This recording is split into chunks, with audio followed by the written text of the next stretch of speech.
Wow. But ni sawa either way. So guys, quick one. Borrowed quick one again. So, mbona inaitwa funeral song kama inaitwa deadbeat? Mbona inaitwa funeral song kama inaitwa deadbeat? Deadbeat, badala ya funeral song. Mbona unaitanga funeral song? So ite tu deadbeat. Because I slap. Okay. Okay, that's a good one. Yeah. For the first time, ladies and gentlemen, Matoke ameipata. Weni ni nakonga msha. So guys, no, hata sijui. So guys, by the way, episode 17, we are locked in with you today in studio. Sijui nijite Amandla. Acha tu nijite tena majina zangu official by the way. Marsezi itarudi after hii shida yote imeisha. Derek Masese, your host. And I'm the guest.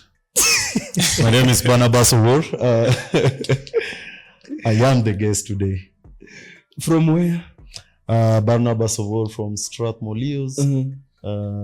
A rugby player, an actor, a national security enthusiast. Wow. I wanna be flyer. Okay, yeah. Just all rounded and enjoying life in my own rights. Yeah. Uko si lazima ajiintroduce, wanamjua. Lazima nijiintroduce. Leo kwanza nimevalia jezi. Anyway, 27. Bana. Leo matoke Strathmore Leos fan. Nasikia Kabras walipiga 88 bana. Anyway, we move on. Sijui mbona smile Matoke. Kuna kitu funny sasa by the way, ukiona. Unaona kitu funny. Wewe umejam. Tulipigwa 88 hatuwezi smile. Hiyo game ni smile. Hiyo game no nasema tu. Anyway. So guys, on to serious issue. Kwa issue serious. Whatever is happening in the Kenya Rugby Union, I'm fed up. I'm tired. As a player, I'm tired. As a fan, he's tired. As a fan, player, coach, lecturer, actor, all round, wannabe flyer, also tired. Everyone is tired, by the way. So, how do you want to govern us when we people who you're supposed to govern are tired of you? Why can't you people just resign? Mnasema board position hailipi. Hakuna kitu mna gain. Kama hailipi, mbona Moses umekaa hapo for 10 years na ikulipi? Ray unadu nini hapo bado? Si you just resign. Tunauliza maswali every time and then but we're not getting any answers. Yeah. Alafu before tuniwape chance ya kuongea, I'd like to address rugby KE players. You people are cowards. Acha polisi alita mafans madoanzi. Nyinyi ni cowards. Na mkiendelea kufanya hivi tutaendelea kunyanyaswa. Kuna kitu yusema, when you lose our fear, they lose their power. So until the day you decide to stand up, speak against your club chairman, speak against the rotten system, stand up against Kerio, hapo ndo mtaanza kusikika. But so long as mnaendelea kunyamaza hivyo, ukisema tu mimi nataka kujibamba rugby, utajibamba aje na unateseka. Unapata grass bana hata wewe amna physio. Team ngapi ziko na insurance Kenya? But endelea tu hapo hivyo by the way. Sitawapigania. Bano. To you, national security enthusiast. What do you think about KRU governance? KRU and governance. Yote tu. Yeah. The last bit that you've said about for rugby players being cowards. Yeah. I think, it's good how you put it, but I also think, people have their own way of looking at life. But the interesting bit about governance issues, we can start from down going up, and unapata no one, kuna team hazina physio, unapata grass band benye umesema, kuna team zenye certain welfare are not looked into, and those are the same teams that are supposed to churn the best players to represent the team in the national team. Those are the teams that are supposed to get officials. I understand as per the KRU guidelines, for you to be a director or something like that, you're supposed to have served in certain capacity. In a certain capacity to be accepted as a board member or whatever in the national in the KRU bit. So I think it can end up being garbage in, garbage out, where you've caused suffering for students, you've caused suffering for players. You haven't been really working hard to look into their welfare, and the same person, you are now qualified to be in the union to look at the national all-round level of this thing. So it's a reflection of how bad the system down there might be being reflected in the KRU. But about governance, I always say that if we don't owe any person who holds a public office anything. And if you are holding a public position and the people who you are representing are questioning your integrity, are questioning so many things regarding how you're running the union, then you have to be answerable. And it doesn't matter your background, it doesn't matter what you've done before, it doesn't matter anything. You just have to be answerable. It's a public space, it's a public position that you need to represent it as per the governance structures and the requirements that are needed. So KRU, with all the questions, I understand World Rugby wrote that they need to update them on something. We are still waiting for them to respond. Maybe we'll have answers from there. The other time they had a press conference. We don't think pertinent issues were discussed. Apparently, something that had people discussing ilikuwa the under 20 being ESS being converted to be an under 20 setup. I don't know if all teams will be able to have 30 players. I think for you to make a cut of 23 to have 30 players who are under 20, I don't know if I don't think it doesn't make sense. I don't think teams zinaweza fikia hapo, si ndio? Unapata wasa walikuwa na joke about KCB kupeleka watu retirement, but hata ukikuja strat wenye tuko Gen Z's and a very young side, sidhani ka utapata an able 23 players who can play for under 20 for a whole season. So hiyo ndio kitu, and they scattered around vitu about governance and everything. So many people are following it up, for so many, we have our eyes there, and I think it's in our interest to know, it's in our interest to understand how they run the business of the union, because it affects us directly. Matoke? Bwana mwongea kizungu mingi, which is good. So mi Congo ni simple. English, Ulianza na kizungu. I started. Anyway, mi Congo kwa KRU ni simple. Hiyo kizungu mi siongee. To KRU it's simple. What I want is the whole board kwenda home. Kuanzia hadi to catch the new chairperson. Najua kuna kitu tulifanya kwa marketing. Exactly. Hakuna kitu tutafanya ukiwa chairperson. Exactly. The good thing for you is to resign and go home. Tuende kwa Moses Ndale, sijui Rea Olendo. You guys, tumechoka. Moses Ndale nilianza kumwona union, nikiangalia videos. Hiyo time jini nilikuwa class 4 banze. Alikuwa union. Sasa niko union naelekea graduate, bado uko kwa union. Sijui what else miracles zenye unataka kupull. Preach. The only miracle unaweza pull is for you to resign and go manze, tuache wa rugby, tupate new faces who want to do something positive for our rugby, which I believe can happen. Now kwa wale wanaendelea kublock wase kwa official KRU, pia nyinyi tunakujia manze. Your time is up. Shit. Utaji-unblock. Tunakujia account ujali-block. Bullies. Shit. Online bullies. Sijui wankers. Hata mimi nilikuwa niendelee na kizungu, but Matoke ameniharibia. Hashaongea Kiswahili. So KRU is a public entity. Therefore, everything you do should be public knowledge ama public information. There's a hashtag going on X, disband carry board and transparency hapo union. What is transparency? A while back I asked that, what is transparency? Then I proceeded to say that we have Kenya Morans players training for Africa Sevens, but that's not a public knowledge or public information. So how do you think someone who's been called to that camp, has never been there before, is playing for Kenya for the first time, but unaenda training but no one knows, inakanika ni mpango wa kando, unafichwa tu. Hakuna mtu anajua mna train. Yeah. You know how someone is unacheki, what do you think would be the pride that one would get kama imekuwa public information, Fanaka imepost Amukoachi, Javan, Matoka and Kipchirchir have been called to the national team. Ukiangalia KRU website yao imepostiwa the same thing.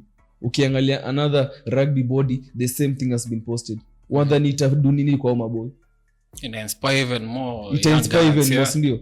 But say imefika point that is happening and we don't know about it. We have to say, ama we have to talk, ndo action happen. Do something happen. Yeah. What are you people doing? You are running that place like your bedroom. It's not your business. It's public. And if you have a problem with me, come tell me. Come talk to me. I think basically what you're saying, enough a more oomph in dealing with the national team players and stuff like that. I remember growing up, tulikuwa tunaona these people are all over the place, not just on national media, and hata si tumekuwa KRU even of late, and I understand that there should be more publicity put in updating the general public about the progress of players, the progress of the training. Maybe they are doing it, but they are not doing it as intense as they have to be told it deserves. Watch another thing, Bano. Posters za last week za Kenya Simbas za game, they were shit. They are zilitenzo na Canva. Unaweza na Canva but something good can happen. But Canva ile yenye umeka tu preset and you're done. Na kwanza walitumia picha za game ya UAE. Ndio wanatumia kuweka poster ya game yenyewe wanacheza South Africa. Kuchachisha hata wajeka nini za sponsor hapo chini. So kwa ya jana until the public spoke ndo wakaanza kutengeneza poster mzuri na wakeka nini za sponsors hapo chini. Hivyo tuna lose sponsors. Juu ya vitu tu ndogo ndogo za Crown Paints wametoka, wameenda juu notice. Yeah, wale pull out.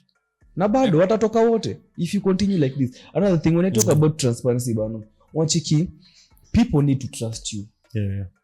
Wasendo wameweka hapo, but you do things on your own. You don't inform people what you do. You don't tell people what you do. Does KU have a budget? KRU, I mean, do they have a budget? Of course. Do they have a budget? Lazima kuna budget. Wakiwa na budget, then tutakuwa able to hold accountable. This is the budget you have. How comes expenditure imekuwa more than the budget? They don't have a budget. If they had a budget, ingekuwa public. Juu kiangalia expenditure ya 2023 ama okay, sorry to cut you short, Moses. Ama kuna budget and there are reasons as to why it remain private. That's why hawataki kuipublicize. Kuna reasons as to why wanafanya hivyo. Okay, si tunataka selfish interest probably. Si tunataka kujua hiyo budget, tunataka kuicheki. Mtuambie hii na hii imekuwa allocated to such and such a thing. Cause tell me why this year unaniambia Safari Sevens umetumia 63 million. Last year ulitumia 20 million. Nini imechange? I think the running conversation inakuanga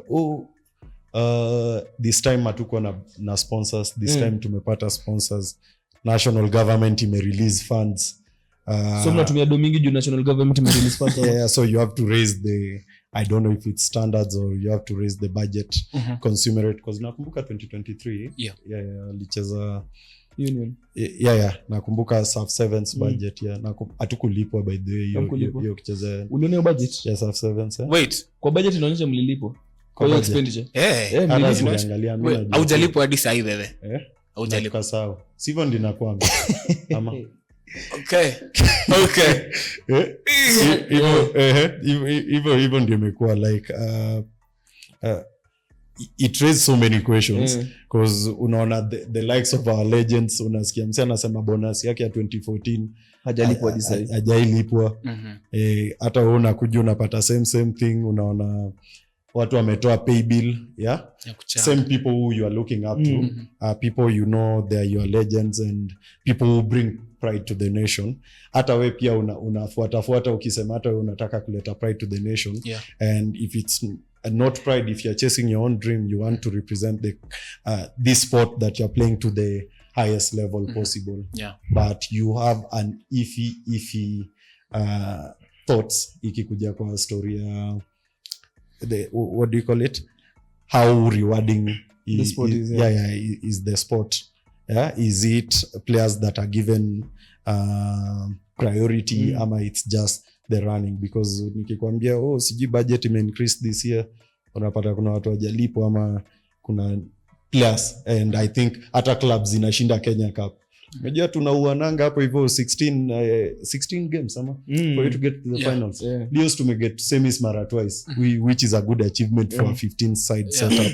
And unajua hata KCB wakishinda hata pewa hiyo prize money yenye maybe wewe umesemwa ama other teams as well. So mnacheza with I think some level of mediocrity put in that, so you're just playing it for pride. Squeeze ndio unasikianga una tap jersey, una tap flag ama kitu kama hiyo kisonga. So personally ukiongelea story ya kutap na relate, umeitap sana one you the bana itap but sikuwa na shida na kutap, but unatap huko juu watu wakifungwa tap. By the way, ni una realize vile nani alituambia okay. Ile whatever police aliongelea, kuna kwanza ile ati transport, kuna transport ya team kupelekwa national 7 circuit. Labda message. KRU inawapeleka kwa circuit, national circuit. Kama driftwood, nani wapeleka driftwood? Si hapo Lios tunashughulikiwanga na nini na university. So kuna tumetoka kwa union 7 million actually. Kulikuwa na 7 million ya kutupe transport. National 7 circuit na bobo officials. Zi ati players. But going back, Bano ulichezea a team from UK, si ndio? Safari Sevens. Whalers, Red Whalers. Hata nimelan tu sasa kutoka UK. Anu mkwanda contract. Alafu 2023 Morants. What was the difference between the treatment ya hizo teams mbili? I think SAF Sevens players, everything is sorted by KRU, from accommodation to transportation to hapo hizo ndio first time unaanza kutest outriders na siji escort mkisonga, but ni gava inashughulikia. But ni gava inashughulikia because I think Safari Sevens is big and it can be bigger. Hopefully the new ni Talanta Stadium ama gani ikiisha iende weko hapo na ipitanga kila siku nasema hapa inafai kwa home of rugby, not just KRU. Difference Whalers tulienda kucheza for fun, ilikuwa all vibes and just enjoying the rugby and putting the image out there. But when it comes to playing for the national team, the Morant side, I think it's more than just that. Tukianza ulikuwa umeweka hiyo ngoma ya Daima Mimi Kenya ama like una feel mtu akiandika 55 million plus, you mean it because you are representing the colors of the country. Hata kama sikuwa nimecheza nini, but it was an international setup. Sikuwa nimetoka outside of the country.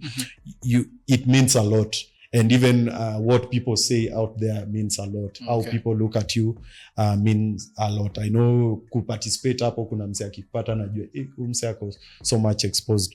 Unapatana na some of the best minds who are training you to be better hapo kwa national team. So you're learning a lot. Kwanza ukipa ningekuja na jazi fulani hapo yenye tulipa hiyo 2023. So unaona a lot is given, a lot is expected of you, but when it comes to now that reward where you're just running down ups, unajua venye hizo tizima house of pain unateseka, you have to change your sleeping schedule, your diet and everything, but at the end of it, if you are not compensated, then what are you doing for it? Are you just going home to sleep? Are you going back to class? Is that pride? Are you going to eat pride to wanasema to kulipa na survive. pride, unalipa So na pride. that reward and compensation and the publicity that is there means a lot. Maybe kuna wenye walilipwa, especially wenye wako under contract, because sisi tulienda huko kucheza before contract were renewed. Kuna certain cycle before contracts were renewed, so unaenda hapo unangoja ukicheza, but you can't wait that long. Kuna wenye wako hapo. Is the compensation what do you call it, can it keep you going in the long run? And I don't think so. So I think as Kenyans generally, we've normalized the bare minimum. Actually we've normalized the bare minimum, and that should stop. We deserve better. A player deserves better. Okay, let me not speak about the local clubs ama the local players. Umeitwa national team. Unajua what that means. Hata ukiambia na mtani mazemi nachezea Kenya, wanajua wewe unataka kubaia shamba Kamuli. Umetoka huko na millions. Unaenda kujengwa tu do smart. But tuko in a situation where uko national team but una insurance. That's a bare minimum. Ndachezaje national team na nikiumia mnaniuliza uko na ngapi M-Pesa? Doesn't make any sense. Tunacheza national team but mkiniletea contract sifai kuipinga, nafaa kuisign wewe kweli kusign tu. But si last time walipinga. Watu wangapi walipinga? Wawili. Onyala na walifanyiwa nini hapo? Walipinga wakarushwa nje kwa captains. But junior normal game wali in the long run. Take a case of Diana Omoso, the ex Kenya Lionesses player. Alisema she hasn't been paid for 9 months. Kuna video evidence kwa ujaiona iko ex. Yeye mwenyewe alisema she hasn't been paid for 9 months. Alienda kuitisha do yake hiyo sometime back, sijui last year but one. After kuitisha do alirushwa nje ya national team. Hadi wa leo hajaicheza na hadi wa leo hajisikii kuchezea national team. They owe her. But when you speak, you are being threatened about your national team status. Okay, si wenye kuchezea national team. Mtatutishia na nini? Ndio kupigwa kola. So ukipigwa kola alafu nikose kupewa do. Yako sawa. Wacha ni fight a good governance. Ikiwa better in the end, kama mimi ni mnoma nitaenda Bano. Na kama mimi si mnoma nitakuwa active. That's I think hiyo ndio mentality yenye most people tuko nao sahi, where you started playing this game when you are not expecting anything. Ilikuwa fun in games, ilikuwa clubs and societies when you're doing it, and by the time you're transitioning to a club you realize that not much is coming out of your participation in the sports, but you realize that there's more when it comes to the other side. If it's education, for example Strathmore kuna so much scholarship, as sisi ni watu tume benefit from scholarship. Just be smart and play the game that you like. Ukienda other universities zime follow suit, and that's why unapata not speaking for them, but team kama Daystar imeanza kushine because of that, giving players opportunities. Unapata the networking in the rugby circles is such an important bit. The community you create around rugby is such an important gain that you are getting apart from the cash that you get. Then una figure that there is more you can do to gain monetary value. Unapata tena rugby imekuwa wanaitangaje a side gig. Unaenda 9 to 5 ndio unaingia tizi, unaenda 8 am to 5 pm ukiingia daro ndio unaingia tizi, because una realize the game cannot reward you in the long run, and the benefits you are gaining maybe in the short run utapata something here and there, but ukitaka kuangalia forming a legacy and a formidable path, it takes so much effort. We've seen some people who've used the path to make a name, and afterwards when they are done with rugby, now they are enjoying the fruits of that effort. But if you'd expect rugby to pay for your life from now henceforth, utafika 30 years you give up. Ama ishindo to catch up na nini hapo. Niko 19, imagine. 19 na nimegive kuna 10 years ya ukweli. Hizi zinatosha, sidhani nahitaji mo. Juu ukiangalia kuna podcast ya kina Mokoro wa Koromenye, hiyo overseas man. Nilikuwa nasema kwa off season. No. Jikubali tu. Sip some juice. Ni overseas podcast, yes. Walisema walikuwa na compare rugby huko na huko. Yes. Nasema hours is a joke. Imagine na wamekuku for just 1 year. Wanasema huko rugby ni professional, rugby na lipa. Unaweza venye mtu anaenda 8-5 hivyo mtu anaenda rugby. Na wanai appreciate na msemine ukisema wewe ni rugby player anakuchukulia kama mtu serious tu unafanya kazi. Hiyo ni job yako. Hapo ukiniambia wewe ni rugby player unaweza operate mbaya. Ukiambia mtu wewe ni rugby player uko anajua tu wewe ni mtu wa sherehe. Wewe ni player. Or slightly used boyfriend. Fear their women. Unatumia madem. Maze that has to change. Again, as much as kuna watu hapo social media wanatuambia we have to start from the club level, but kuna vitu zingine tu kaile ya mzito ilikuwa bottom up, yetu ni up bottom. Juu whatever ina happen kwa hizi clubs zina emulate kitu ina happen huko juu. Ni copy paste. Juu if we had good governance, if there was transparency, if everything was working out the way it's supposed to be, Kenya Rugby Union would be different right now. Bano, look at a case where kuna budget ya gava imekam. Wakasema by the hindo gava imetupea. Tunaenda kuallocate hido kufanya hii shughuli fulani, hido kufanya hii shughuli fulani. Aya, Simbas wanaenda South Africa, hindo budget tuko nayo. Wanaenda kaizi siku fulani, tunafanya hii na hii. Aya, Sevens wako camp. Hindo kitu tuko na plan nao, even utafanya.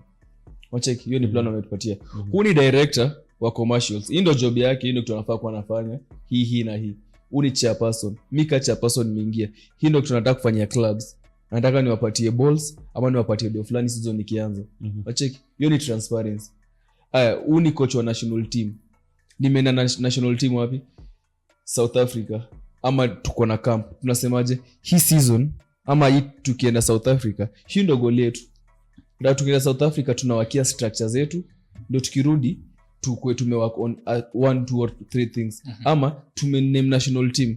Niliname au maguys juu wanani offer hii ama wana kwa system ya mine wanaweza incorporate vizuri. Unacheki? So ukifanya vitu kama hizo sidhani kama fans wata question a lot. Aya, tunacheza na UAE. Hii ndio gate collection. Gate collection ilikuwa ka mita 1.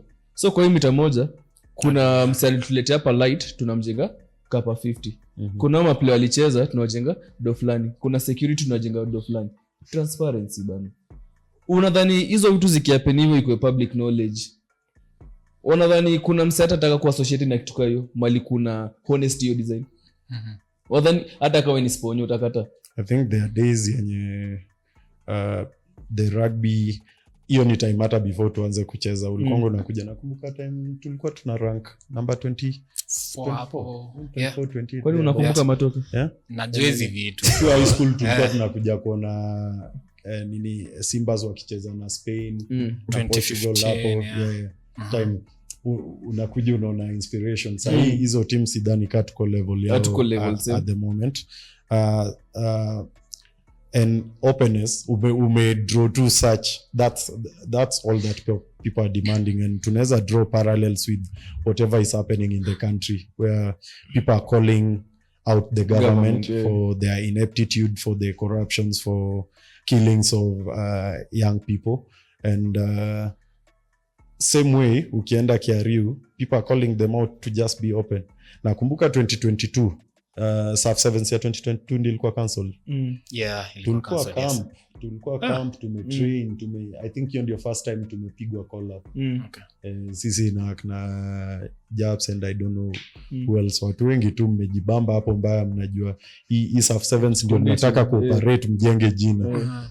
Tumetrain hivi then a few days to the tournament unasikia iko cancel. There's no reason, maybe wanasema it's, but you see the commitment you put there, the sacrifices, everything. And the bad thing about this sport, you cannot quantify the level of sacrifice you're putting. The trade-offs you're making. Maybe umeata daro kadhaa, especially speaking from a student perspective. Unaata daro kadhaa ndio nini, na venye strat wanakwanga strict. Ukiata daro hivi itabidi urudi hiyo unit yote na unalipa a huge amount just for it. maybe umemiss family gathering juu ya rugby. Hizo ndio vitu wezi quantify. Yeah, umeacha kuongea na msee because you wanted to sleep early when you chase rugby, and that's very important I think for anyone as a social being. Then unaenda huko unapata that one thing that you are making all that sacrifice for is not living up to expectations. So your openness and just sharing, I think sahi watu wame call for auditing and stuff like that. And from that auditing report there are so many questionable what do you call it, issues that have been raised, and it speaks of transparency. If you draw this same thing with the issue in the country, unapata tu, I think we are facing the whole major problem in the country. Ukiangalia other federations, not just KRU, same issue. So it's not just a KRU issue, it's a national problem. It's a national disease that I think we are at a good time where there's some level of awakening. It's not just people calling out the government, not people going out to the streets to protest, but people are coming out to the local level now, and the local level is KRU to call out the officials who are there, and it's a good development. And if we draw those parallels, so I realize some people have been there for longer, they're doing it, it's just business. If you go to the national politics, there are some people we've now figured have created their whole life around stuff like handshake or just cutting business deals for their own sake, not for the sake of the country. Of course. Same here, for the sake of their own interest, but not for the sake of the union and the people who are involved in the union. So tukona such a huge problem, and if we follow, like tunaona, if we follow the if we consistently, or if we become more what do you call it, more loud when calling for this accountability, I think it'll lead to something. True. Yeah, it'll lead to something. And it's good that the calls are coming from the people who are stakeholders in the KRU, from the fans, from the players. From other officials. Yeah, same way in the country, the calls are not coming from politicians like before. Same citizens are making that call. So I think we are living at a very definitive period of not just the world, because tena global politics iko na mambo, Iran inalipuana huko na Israel, but definitive point of our country where the call for accountability, the call for open communication when it comes to matters that are of national importance inakuwa. Yeah. Do you think it's fair? Let's say, for example, a referee in Kenya can speak out if they're not being paid, because when you do, unatishia unaambia top ya magame zingine. Do you think that's fair? Another thing, do you think there's a post ile on Zero and he said the legends are supposed to create a player welfare for us, sindio? And he was bashed for it, akisema mi siwezi saidia, mimi msinitegemea kitu kama hiyo. Do you think that's fair? Because this game made you, this game ndio ilipatia connection. Is it that bad to give just a little to it to what made you who you are, in as much as it was your effort atukatai, but it was Kenya Rugby Union. It is the fans who supported you, it is the fans who followed you. Au wenye ni fans ya nao wenye players sai uliwa inspire, but then wakikuja kuitisha usaidizi, you say something like me msinitegemea. And tunaona mna live your best life. Tunaona venye mnatuonyesha how Kenya Rugby Union would be if system works. Kama system zingekuwa zina work, even ungekuwa na behave. You have the ability to do that, but you don't want to help us. But mmetoka tu kwa hii rugby yetu. Is it fair? Two things. Naonanga Constant Cup akilia wajalipwa bana, mara fair, mara nini, and they are the crucial, I think, element of this game, because without referees na tumekuwa UG juzi mlisema ilikuwa mbaya. Ilikuwa mbaya. Huko I think referees huwa na grow in as much as huwa tuna complain here and there. If you go back and look at the level of growth, the level of professionalism sometimes that they conduct these games with, and we've seen other young referees coming into the fold, and they are getting better and better, and I'm sure most of it is because players are also cooperating with them. And ukisikia someone as senior is constant saying that KRU is not facilitating transportation for them, so unapata mse because it's something they like. Same way with rugby, unapata we hata wakose kufanya utashow up bado juu ni kitu unapenda. It's sad kidogo unaweza enda kwa hapo kwa budget hizo ma auditing, utapata kuna budget ya maref hapo imewekwa. Wajua uteje ni gani? Wancheki director wa Kenya yo refereeing do something KRS national treasurer wao ako kwa bodi ya KRU and it was award na ni director of women and development. So not only are we not seeing development on the women side, but the referees are also not being paid. So anasaidiaje referees? Na ni director wao ni treasurer wao huko kwa hiyo KRS na women rugby ina develop aje? Mimi kitu tu nimeona akiduni kupiga picha na mademo akiuko hivi akiwapea majezi. Hiyo ndio picha yake. Maybe ndio role, maybe. You know, maybe labda ndio role. Ati na kudevelop na kugotea hivi bano. Simgote. Shika jezi mazenjo. Tunaangalia wanja hivi tunakamata. Yeye shamaliza job. Imagine. Sasa tuko na. Na amepiga smile safi. So ana represent ma referee pia. Wewe jua. Hata ni hiyo siasa yake ya Rio ni ngumu bana. Ni tricky. Although okay, gift aside, zawadi aside, mademu wamegrow since tuanze kuona. Sasa hii unaweza enda tu game ya rugby tu ya mademu na uone wenye wana operate. Si sasa hii wamepiga ni UG kidogo tu before sema mademu. Unajua ukisema mademu wamegrow au atachukua ni kama ni hao wamefanya. Unaona venye nimesema rugby tumegrow as players.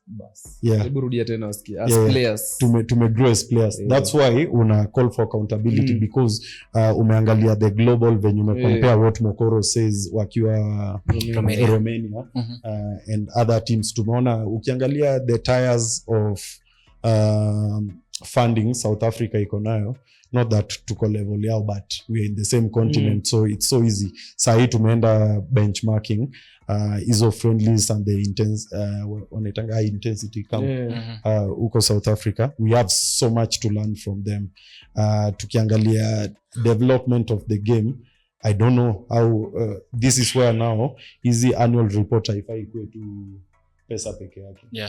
I think annual report inafaa ikuwe things to do with social media, things to do with commercial, what you got. Isikwe tu ni stories na rumors because sahi ukiangalia stories zenye zinatokea when of course finance is very sensitive issue but I think there needs to be publicly available information of the growth direction of this game. Isikwe tu unaona mademo ameenda wakapiga UG nini happen.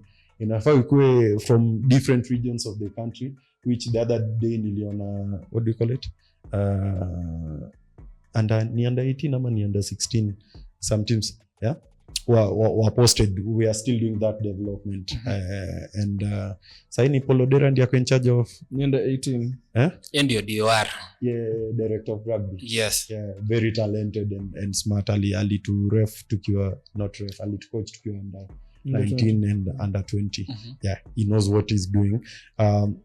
Unapata hiyo growth ya hiyo game needs to be documented and that's why it's important me hapo kwa social media. Kuna time England wakienda World Cup I think ya 2019, every person mwenye alikuwa anaitwa there was a video that was showing their growth historically from childhood akicheza development to now the national team. I don't know if hiyo inaweza kuwa replicated in the Kenyan scene. Watu wana block watu watu wana block watu hiyo ndio job. Yes, kwa weekend ati matoto amebanja kula block. Unalabishwa block. I think tena hiyo ability to take in criticism is very important when it comes to national outfits na vitu kama hizo. So sasa tuko na growth, hata sasa tuko hapa juu ya rugby focused developments. There are so many people who've been documenting this game via photos, via videos and documenting it from the national perspective is very important. If it's for the referees, inafaa waanze kupanga wa facilitate venye ref wakiendea intensity training. Kuna ref yote ametravel na simbas labda directors ndo wameenda directors walibiba firili former referees ama as directors. So unaona kitu kaa hiyo utapata akina Baku akina Obat wameenda kutrain huko, wamefunzwa new skills and tricks, then ref mwenye aja travel nao ndi nafaa kuja tena ref ku local circuit. So referees washarushwa nje. Hata saa zingine mki travel to wanaitangaje hizo ma tournaments, I don't know how the funding and everything happens, but they can make it possible where referees are growing with the game. Tunataka tuone at least tuko na ref superstar mwenye mkienda kuwatch World Cup. Mliona nini futa, unaonanga World Cup ikiwa kuna nini wa futa wenye marefu wa futa wenye wanakuwa involved from KU kwanza. I think it's a doctor ama professor. Yeah, actually I saw mwingine wajaikuwa na ni superstar, unaona the whole country is proud of them. But huku kikam unapata but sisi Bangkok hajajifan sijui kwenda kufanya nini tena kaa local circuit hawezi kwa hizo fans. Unataka Danko aende na haya anafaa kuenda. Unataka Danko aende wapi? Director juzi niliona sijui mtoto nani alikuwa mtoto wa TM wa Lionesses. Kwa nini haya ni director of development na kuna job haya maybe mzai wa Musta kuna mtu amefanya huko na development rugby ana haya Yo, you're just like me. A good one, yeah? Maybe the and this is where documentation of why the words and the nini should play a huge role. Anyway, moving on to the other thing about mimi usinitegemee. Usinitegemee bana. Usinitegemee. I think they have their own rights to say that. They have their own rights to charter their own path. Yeah, and I'll explain why. Yeah? Umekuwa unaona sasa hivi venye tunachase rugby, kuna msi ana chase tu for glory. Okay. Kuna msi ana chase for professional path. Yeah? And for that professional path, of course, money is involved. Kuna msi ana chase tu ye alipiwe chuo story ishi. Kuna msi ana chase then asema akimaliza hivi anataka pate networks, msema muandike tu job yeye endelee kujibamba ako sawa. Kuna mwenye alienda national team maybe by luck, but most of them it's by talent, cause uzuri huku huwezi jificha. Ukinini tu tutakuona hapo. And kabisa kuna talent. Umesema hivyo? There's so much talent. Hard work. Alipiga ngapi? Sitaki kurudia lakini alitupiga. And I hate it. Inaniuma. Ni sisi. I'm just trying to what do you call it, to put it into perspective. Unapata mse amefanya shift yake akaenda, maybe the little fight yenye alikuwa nayo hiyo time yake alipigana akaenda, but where it becomes interesting if you get a position in the KRU which is a public mandate, then umepata hivyo hapo ndio now you are opening yourself to questions from the public, you're opening yourself to criticism from the public, you're opening yourself to be what do you call it, to be voted out, because remember, people don't owe you anything when you're there. People will also very much respect the history, what you did to get to that point, but you know, squeeze was one to judge now what you're doing at the current position where you at. So maybe they need to do more, especially at the club level. Mimi nasema tena hizi vitu tulipashwa lazima turudi club level by the way, to sort out our issues. And there's so much reflection of how bad club levels are run, that it reflects in the national setup. So ukipata old boy mwenye ako huko Lios, tunakuanga na group hapo, unapata mse ana post job kana dai, kama tuseme story ya Fizi imeganda hivi, unaweza post wasawa pange venye unaweza kusort. Kama unataka kuongelesha mse, hata mimi wasawa nakuja kuniongelesha chuo imeganda, na kupea advice yako, maybe information that you needed to put your leg forward. That's enough. You can talk about, or maybe you need what do you call it, funds to do something. of course the university funds us and helps us with everything like that. So ukienda certain what do you call it, certain clubs, hapo ndio tena inafaa uangalie hizo the politics around the clubs and how is it reflected in the national setup. Kwa saa zingine maybe unataka tu kucheza rugby, kuna mse tulikuwa naye tuliitwa hapo Nyake, alisema it is ilikuwa ngumu, akasema Bano mimi nishaachi, nimeitwa, hii imetosha, hata sidai kunini, nimeiko sawa na anaenda home. That's it. So do you think it's right for them to work that way when you ask for their help? When you ask for their help, it's on their own rights to say yes or no. But then Actually, again, yeah. But okay, before ndele masese, let me ask you. Msaki kwa mado. Sinuna unampatia unampea. But hii case dhani kutumia hiyo ni logic ya do hai make sense judoni yake. Okay, si hatujaomba pesa. Kuna mtu ameomba pesa? No. Hatujaomba pesa, sio? Tumesema tu wa speak up. As simple as making a tweet, making a video. Okay, juu kama nizo networks umezipatia wapi? Si hapa kwa hii rugby. Hii rugby si nimekujenga. You have to give back. Si at least you try and give back. Tujaomba pesa. Tumeomba tu tweet yako ama uongelee tweet yako. Does giving back means also getting into the what do you call those positions, because sometimes you can get what do you call it, promoted to your level of incompetence. Hatutaki wakuje kwa positions juu tena kuna mmoja amekuwa kwa hiyo position ametuonyesha what he can do. Na hatutaki ma legend kwa position. Nyinyi mnaendelea tu kwa legends, tuheshimu hivyo. Tuheshimu mkiwa outside. Tuheshimu mkiwa outside. Because sasa kuna legend jina yake imechafuka tu juu ya kitu tu ufala hivi. Juu alikuwa kwa governance na jongea na ukimtaga na jiantag. OGW conference. So me I feel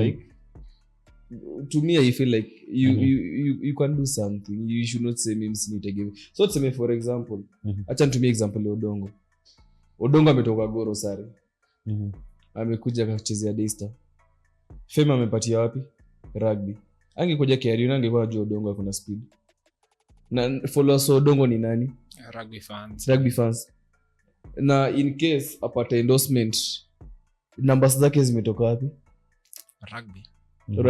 Rugby fans and rugby players. One day Odongo makes it and has a voice. Sisi fans wake tukamwichia usaidizi alafu aseme mimi msinitegemee. Is that fair? Mnamwanfollow. Yeah, but nakupata I was just putting it into perspective, like uwezi mchapa juu amekata. Si fair. Maybe uamwe kunini, but from the onset that effort yenye waliweka inaitwa the talent and the effort that they put to be in that position, and you recognizing it, a huge what do you call it, role was played by them, just committing to that. And we must also remember that, and this is where now the game should also be at a place where it rewards that talent based on the global standards. I hope we get to that position. So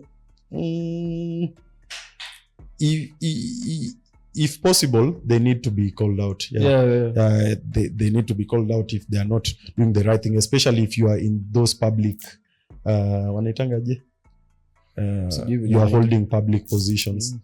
Utasikia, unakumbuka kuna time msali ambia anaitwa nani, former CJ aende asome constitution. Because it's in a democratic country. That's the practice that we need to have, where everyone, you need to have your opinion, you need to have your opinion, and no one should stifle how you express it, and no one should what do you call it, Kwa kitu nimekumbuka. Ukiendelea tu kusema historia ya watu. Good example, mali kuna legends. Legends by Nondis. Legends by Nondis. Hapo ndo bado mzito usinitegemee hako. Si ndio? So, walisema tusiwategemee, si ndio? How wakitaka kucheza na legends wa UG hapa Kenya? Kina nani wanaendezo games? Fans. Pia watu siwategemee. Si hata basi wakiweka game hapa Kenya wasitutegemee. Sitegemee.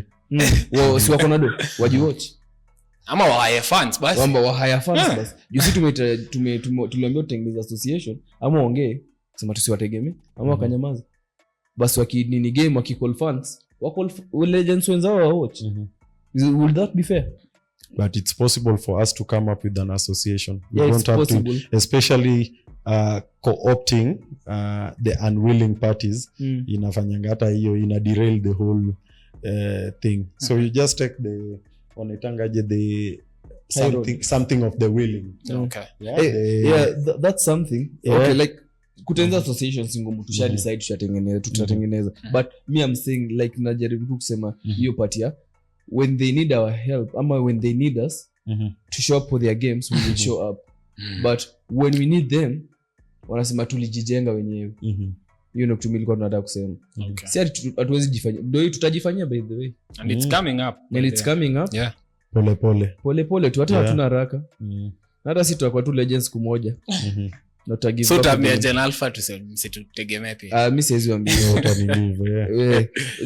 Obviously I'm pretty sure matokeo ukiangalia kuna some former players who are still police ni former player man current police hapo tu very active watu kao wenye they are so loud about governance and they mean it when they talk about it how ndio wanaitangaje co-opting the willing you take it people were interested kuna mwenye ataki hizi stories za wanaitangaje za public exposure na vitu kama hizo shamalizana alipiga shift yake alileta pride to the country and that's it mono rudishe to the road that was there when they are still complaining to date from that road. Maybe they were traumatized maybe they missed unakumbuka nikisema the sacrifices they made they missed out on a lot and now they are trying to what do you call it to kusema to catch up to make up to make up on them so let me ask you a question Lisa ulikuwa traumatized ama something of that sort but this game you love it how do you feel if something that made you is crumbling and in the near future it won't exist anymore utasikiaje? That's it's a sad reality. Kenya, you have the ability to prevent that from happening and to make a change. Uzuri your question uzuri mimi naweza jijibia kimimi and that's why we are fighting for a better career. When we see it some people who are seeing it are able to talk about it but I don't think the effort should be watered down by some people who don't want to be part of the journey. Just sometimes we have to stick to the positive side. We have to stick to the gains. You are able to host a space with more than 4,000 people listening and I'm sure sahi imepanda and you've never ushai nini space kweli fast space si unaona space unajua this is where we tick the right boxes. You remember same thing happened last year June time ya demos and someone said however we the government or the people who are what do you call sympathetic to the regime will make it the funds they'll use to try and water down the protest in June 25th 2024 something has turned in the country to the right direction and you've seen it for the past 1 year so much has happened same way hii kitu yenye imeanza it doesn't have to depend on you can walk that path kuna watu wanasema wewe si legend si ndio ama hata wewe unasema wewe si legend but you are a legend in your own rights so that's how you are supposed to look at it if you are able to incorporate funds that are interested in the game and among those funds you'll find people in the commercial bit of their companies and they want to incorporate rugby into their what do you call it inaweza kuwa CSR and stuff like marketing na vitu kama hizo they'll get on board. There are certain players who are not willing wanataka tu sijui unajua local clubs pia watasema hiyo board si today nani aende kukumbuka affiliates and stuff like that so you have to take the positives huyu akisema they are not working with you the journey muna nini si wase baba alienda handshake juzi maandamano ngapi zimehappen without him mingi na alikuwa gatekeeper wa maandamano imagine these are the parallels we are drawing in the country and we have to take the right boxes we have to be positive about it and I think something has turned. Sidhani kama sahi hata kiariwa pitisha new constitution mtakuwa mmelala. Niko sure sahi kukiwa na media invite haitakuwa something that they just write and what do you call it, communicate and that's it. Lazima ikuwe something that people are talking about, and maybe it's going to a better direction. Might be slow, might be rough, might be quite murky, but 27 believe. So guys, to the KRU, we are the new press, we are the new media. The Call for our presser. We'll be there to ask you questions. Tuta live stream na simu si wote. Tutauliza hizo maswali ngumu zenye hamjaulizwa. So be ready for us. Brace for contact. When stick out na brace for contact, sanyi brace for contact and impact. Another thing, legends, tulimbo saidizi yenu. Kiplani mkakataa. Msinieke lawama. Ni sawa. Achievements ilikuwa zenyu. Mnaweza endelea kuenjoy. Wacha si tufightie a better union. Thanks. And recognize them for putting KRU in the map where they are. Recognize. In as much as we call them out for their misgivings and undoings now. Walifanya kazi poa. They did great. I know some of them. Nikiwa primary nilianza kusoma gazeti kitambo. Nilikuwa naona a big photo ya Tola amewekwa hapo. Ameenda sijui ametake a break from rugby to go pursue his masters in the UK. And it's something that stuck with me. Vitu zenye tunafanya sahi. Also recognize advocating for Kenya to be rugby to be part of the Olympics. And I think that's why he's now involved in the IOC. So we recognize them, but I think we also have to be unforgiving when it comes to public office, because we don't owe certain people that, but they are legends in their own rights. Okay. I think my pin tweet nimeweka pin tweet yenye nasemanga we don't owe politicians anything. So that's important. Not to forget Sebo. You tagged us and we told you tutawapiga, we will humiliate you. Jamani, in a rugby game of 80 minutes, 40-40, you couldn't even manage a single point. 3.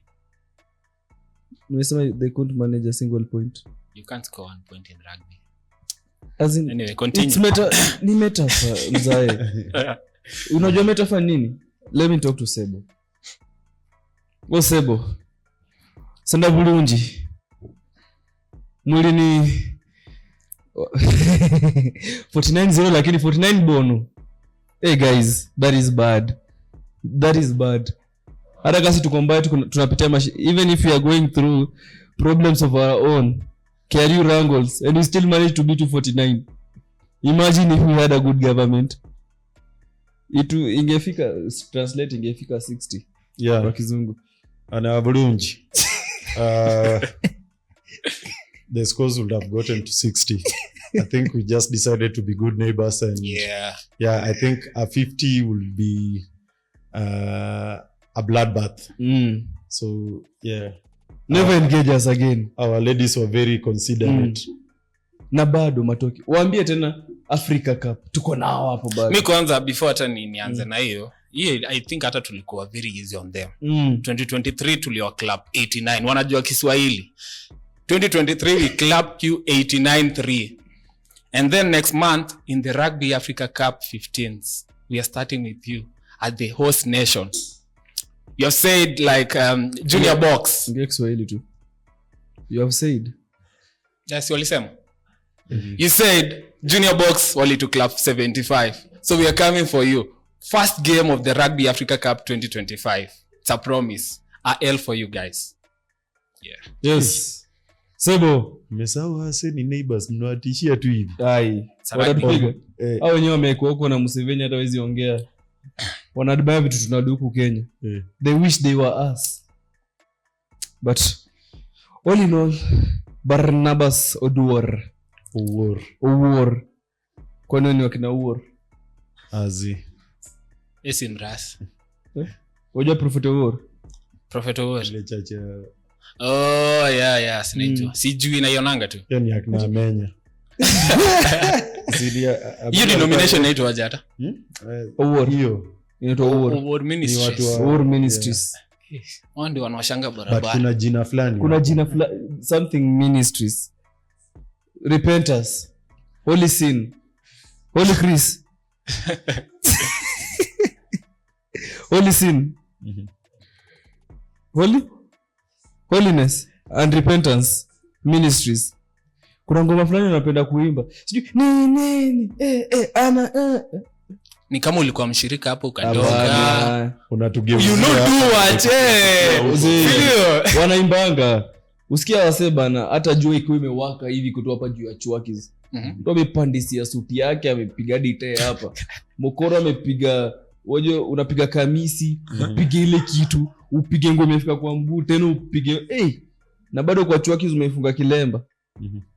Kwa hata kutamalisha barabara. Minister anakuja. Anyway. So Bano. Nataka leo utupe story yako. The famous Barnabas with the left pass. Unajua unanga right pass una dami. Sasa unaweza pass na left unapendaga kurusha miss 3 ama miss 5. Ndio unaweza irusha. Flare for nabi. Lazima ushaini. Na hizo pasi inaekanga watu kwa Mondays. Niliona pale Uganda ulirusha. Uliziona? Nilizicheki bwana. Kuja zinapita hapo. Nimeanza kusoma game yetu before hata season ianze. Game yetu ama game yako? Okay. Kwani unataka kwa kile kwani unaweza ni watch bila kuwatch Lios? Mimi nilikuwa nakucheki. Noma. Hiyo ni nako make sense. Kwa hiyo kwanza nikitoka Lios narudi backline. Unakuwa center. Tese huko Kwa center. Center pass. Sio ndio kazi ya center. Hiyo ndio job yangu. Na nikipasi inaenda hadi winga. Hayo. So Bano, where did you grow up and what were your early days like? Hii rugby umejulia wapi? Growing up as doing rugby ama just generally? Ulizaliwa wapi Kabua au chama wapi? Si tumegrow up hapa Kangemi. Watu wa Kangemi tunajuana. Tulikuwa na I think Jere and some random people tulikuwa tunapatana hapo Kangemi. But most of my growth nilifanyia Kangemi. The starting bit was in Kisumu, Kiboso huko. That's why najua Kijaka kiasi. But Kijaka najua kiasi. But mostly ilikuwa Kangemi. But hata hii rugby nilikuja nikajulia high school. Hebu kwanza nikuulize, Kangemi ni Nairobi by the ama ni Kiambu? Kangemi ni Nairobi. Iko Westlands constituency. Okay. Ukitoka Kangemi I think ndio na join Kiambu. Wait, Kabete na Kangemi gani ya kwanza? Ukitoka Nairobi. Ukitoka Nairobi unaenda Kangemi then Kabete. Kuna map. So unaanzianga West. Unaona venye watu wanasemanga wanaishi hapa West. Tunaishi Kangemi Mbele lots of from Kangemi to West ni between 5 to 10 minutes. But unatokanga Tao, unaingia West, unaingia Lavington hapo kando, then ukipanda next ni Kangemi, then ukienda Kabete ama nitangaje siji Tiongo, then Udhiru, then ukitoka Udhiru unaingia Kino, then ukitoka Kino na unaingia Ushago. Ocha huko Nakuru wote Western. Na bado wanasemanga wako hapa nini Waiyaki West. Tunaishi hapa Waiyaki West. Tunaishi hapa Waiyaki West. Anyway. But nime grow up Kangemi tangu utoi, nimekuwa Kangemi primary. Tumecheza futa mbaya. Hapo umejizi mamta Kangemi ni geto sidhani Kenya kwanga nini but tumecheza mimi najua tu okay. Kangemi ndio kuna Waluya wengi ama ni Kawangware? Quote actually now Kisi. But Kangemi ni balanced. Everyone, and the reason why najua iko so balanced during the 2007 to 8 post election violence, it's only in Kangemi yenye kukua na hizi skirmishes. Maybe kwa stage peke yake because of course stage ya matatu yenye inakuanga tu chaotic. But Kangemi huko ndani tulikuwa sawa. Unasikia vita Ongwaro kiteremka hadi ukienda other places, but side yetu kwa toi mostly ilikuanga tu sawa. Hapo Kangemi pia mko na Kisumu ndogo? Ndio naona tuko mixed. Utaenda kwa garage hapo kwa stage ama soko hapo utapata Wakiuk, Waluya, Wajaka, wakisi kila mtu kuna nyona run ni ya busy ya fruits, kuna stage ya gari hapo zina nini, so it's a very mixed society. Okay. Na niligrow around such population. Hata nikiwa Kangemi primary Daro imejaa all sorts of people from different parts of the country. Okay. Tulikuwa tunacheza futa hapo Kiumbuini primary, sijui kama unajua. Okay. Ujui. Yeah, tulikuwa Kiumbuini primary iko tu hapo kwa stage ya Kangemi behind the hiyo soko ya hapo. Hata sijui kwa alifunga. Umejua politicians squeeze wana make so much clout on launching things instead of on the completion bit. So wana launch, wanakuja na mwaga mchanga, wanasema hii uwanja tunataka tuiweke ikue high class and whatever. Then unaona wanaacha mchanga then wanaendelea. So uwanja yenyewe ilikuwa flat na vumbi imefunikwa, you cannot do more. But yeah, tukiwa tulikuwa tunacheza futa. Mother alikuwa anatusupport ama masa ama mama alikuwa anatusupport kucheza futa so much. Kulikuwa na coach fulani alikuwa anaitwa coach Karanja. Okay. Alikuwa anatutrain futa hapa ama ligi ndogo ama hapo Impala. So tulikuwa tukicheza futa tukizunguka Nairobi, saa zingine tunajipata tumecheza ligi ndogo futa tu ama tunaenda Impala kucheza. Hapo ndio ulikuwa unaona watu wa bigi wanafanya mambo yao huko, batamko mnajali nyinyi si mmekuja futa. Tukaicheza until tukaingia wanaitangaje high school. Wait, before endele when you first born? Azizi mimi ni second born. Okay. To a family of 3 siblings. Si wote ni maboys. Last born ako form 4 now. Yeah, ako form 4. Kwani umeshtuka mbona? Nimekumbuka inafaa tuanze kupanga sijizi inaitwanga jizi ni success card. Kwani wako bado watu utumio? Itabidi utume. Kwani sasa ilitamka? Wako term 2. Hii kisha tu hivi next time sana maombi tunaanza. Sijui wanaitwa meetings, sijui no sleeping. Na mkasa 9 you'll sleep in Bano kila unit. Wako term? Wako term 2. Si one term. That's a good one. Yeah, si one term. Yeah, so mimi nimekuwa hapo in the middle. Okay. Mambo zikifanyika huko juu ama zinapigwa kelele huku chini, mimi niko hapa katika na wade tu pole pole. Unajua, I think a middle class a middle child ananga so much clout. When and how did you first come into contact with rugby? So unaona hii futa nilicheza tu smart nikajoin Dagoretti High School. Nilijoin hivi Dago Ditches. Inaitwa Ditches. Yeah, inaitwa Ditches. So mlikuwa na mabeaches wa school yani? Tulikuwa tunatesa. Hakuna. Anyway, story ni yako. Tulikuwa tunatesa watu wa Ditches wanajua. Tukajoin, si kwanza kucheza rugby immediately. I think first second term nilikuwa approached by some rugby players, nikawaambia noma. Nilikuwa nikirudi holidays una join futa yako, timu yako ya futa, so unacheza huko. Then ikafika certain point, I think niliingia form 2. Form 2 hapo bado form 1 hawaja join. Ama ilikuwa form 2. Yeah, hizi ma announcement unaona after preps kuna kwanga na meetings za club and stuff. Yeah, so kuna boys fulani hapo form 4 alikuja hapo na vest na short. Akakuja akasema, after preps leo kuna meeting ya environment club form 4 something, ilikuwa form 4 west ama form 4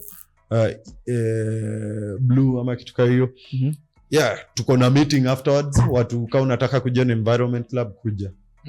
Mimi ndio niko passionate mambo hizi za environment na clubs. Wewe ni more serious.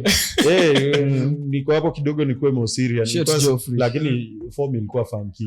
Unajua the more clubs huko the more chance ya kwenda funky huko nao. Sijui mmeenda kupanda miti wapi, mmeenda sijui public holiday mimi nao hapo hivyo. So nikaenda after preps, nimeingia na umejua huko wangu naingia party ya form 4 ziva madaro zao. Kwanza ukiwa form 2 hauna rights, before form 1 kwanza waingie. So mimi nikaingia hiyo daro meeting, hiyo ndio the only time unaweza ingia, nikakaa huko nyuma.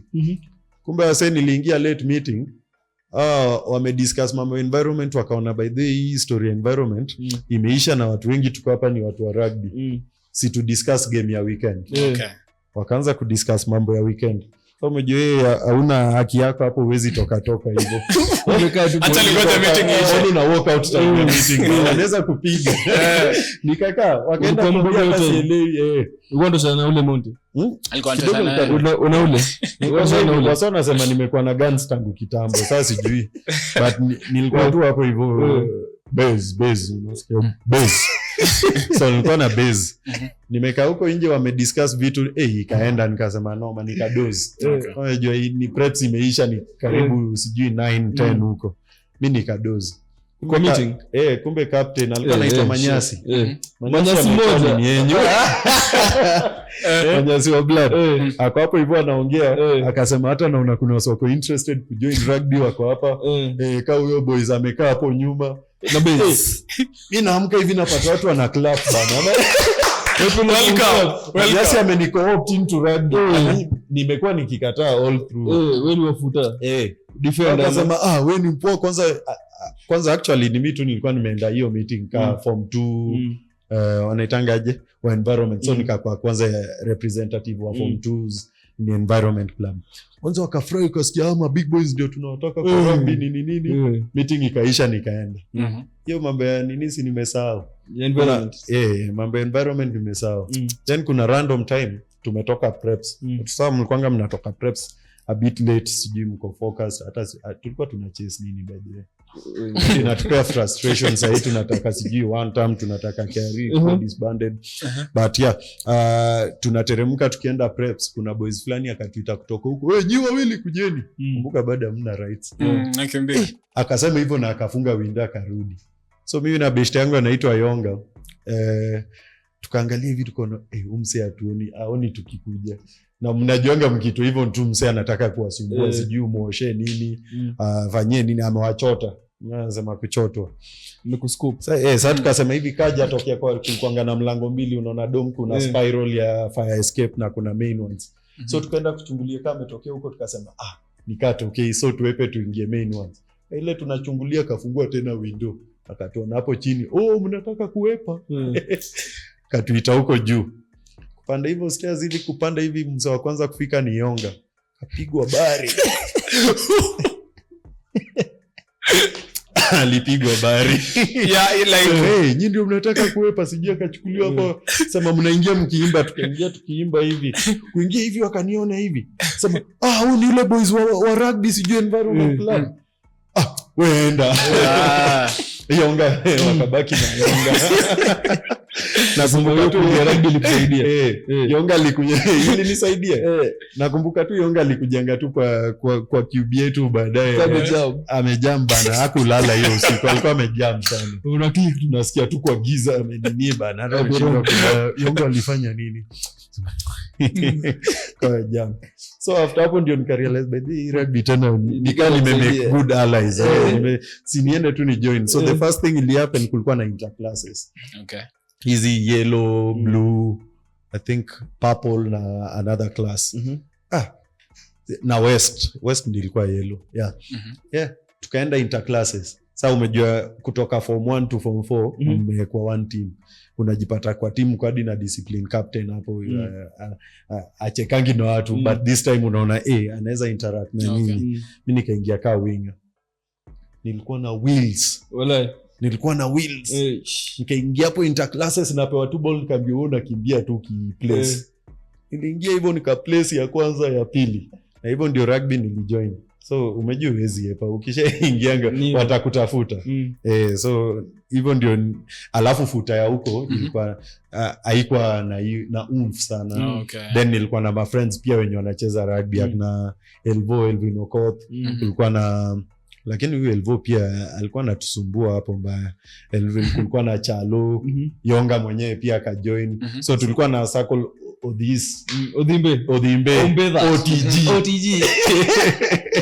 I think ni mimi OTG na sijui na Fatso na nani wenye tunacheza wenye tulipata na hiyo time. Fatso ako Queens. Mugo. Okay. Tulikuwa huko. So tukajoin. Kulikuwa na some big guys wenye camaraderie ilikuwa imeshikana smart. Nikaendelea kucheza hata mambo ya futa nikaacha. Unajipata unaenda holiday tena hii futa uioni sana. Okay, so what was your experience like ukiwa Dagoretti High School? Dago, the whole academics, rugby, balancing all that. It was interesting. I think Dagoretti is known for the students themselves, and kujulikana for students ni academic wanga hivyo ni kama jamu. Hiyo ni watu kusema nika jamu ama kambira jamu alikuwa anatutishia. But ditches pia tulikuwa level yetu. So ditches base. Tulikuwa tunasumbua wasichana, but maboys wakikuja tuna nini? Scrap that but tulikuwa tunajitambua. Kulikuwa na so many activities yenye ilikuwa student led. Nakumbuka nikijoin rugby hakukuwa na coach. Coach ni players.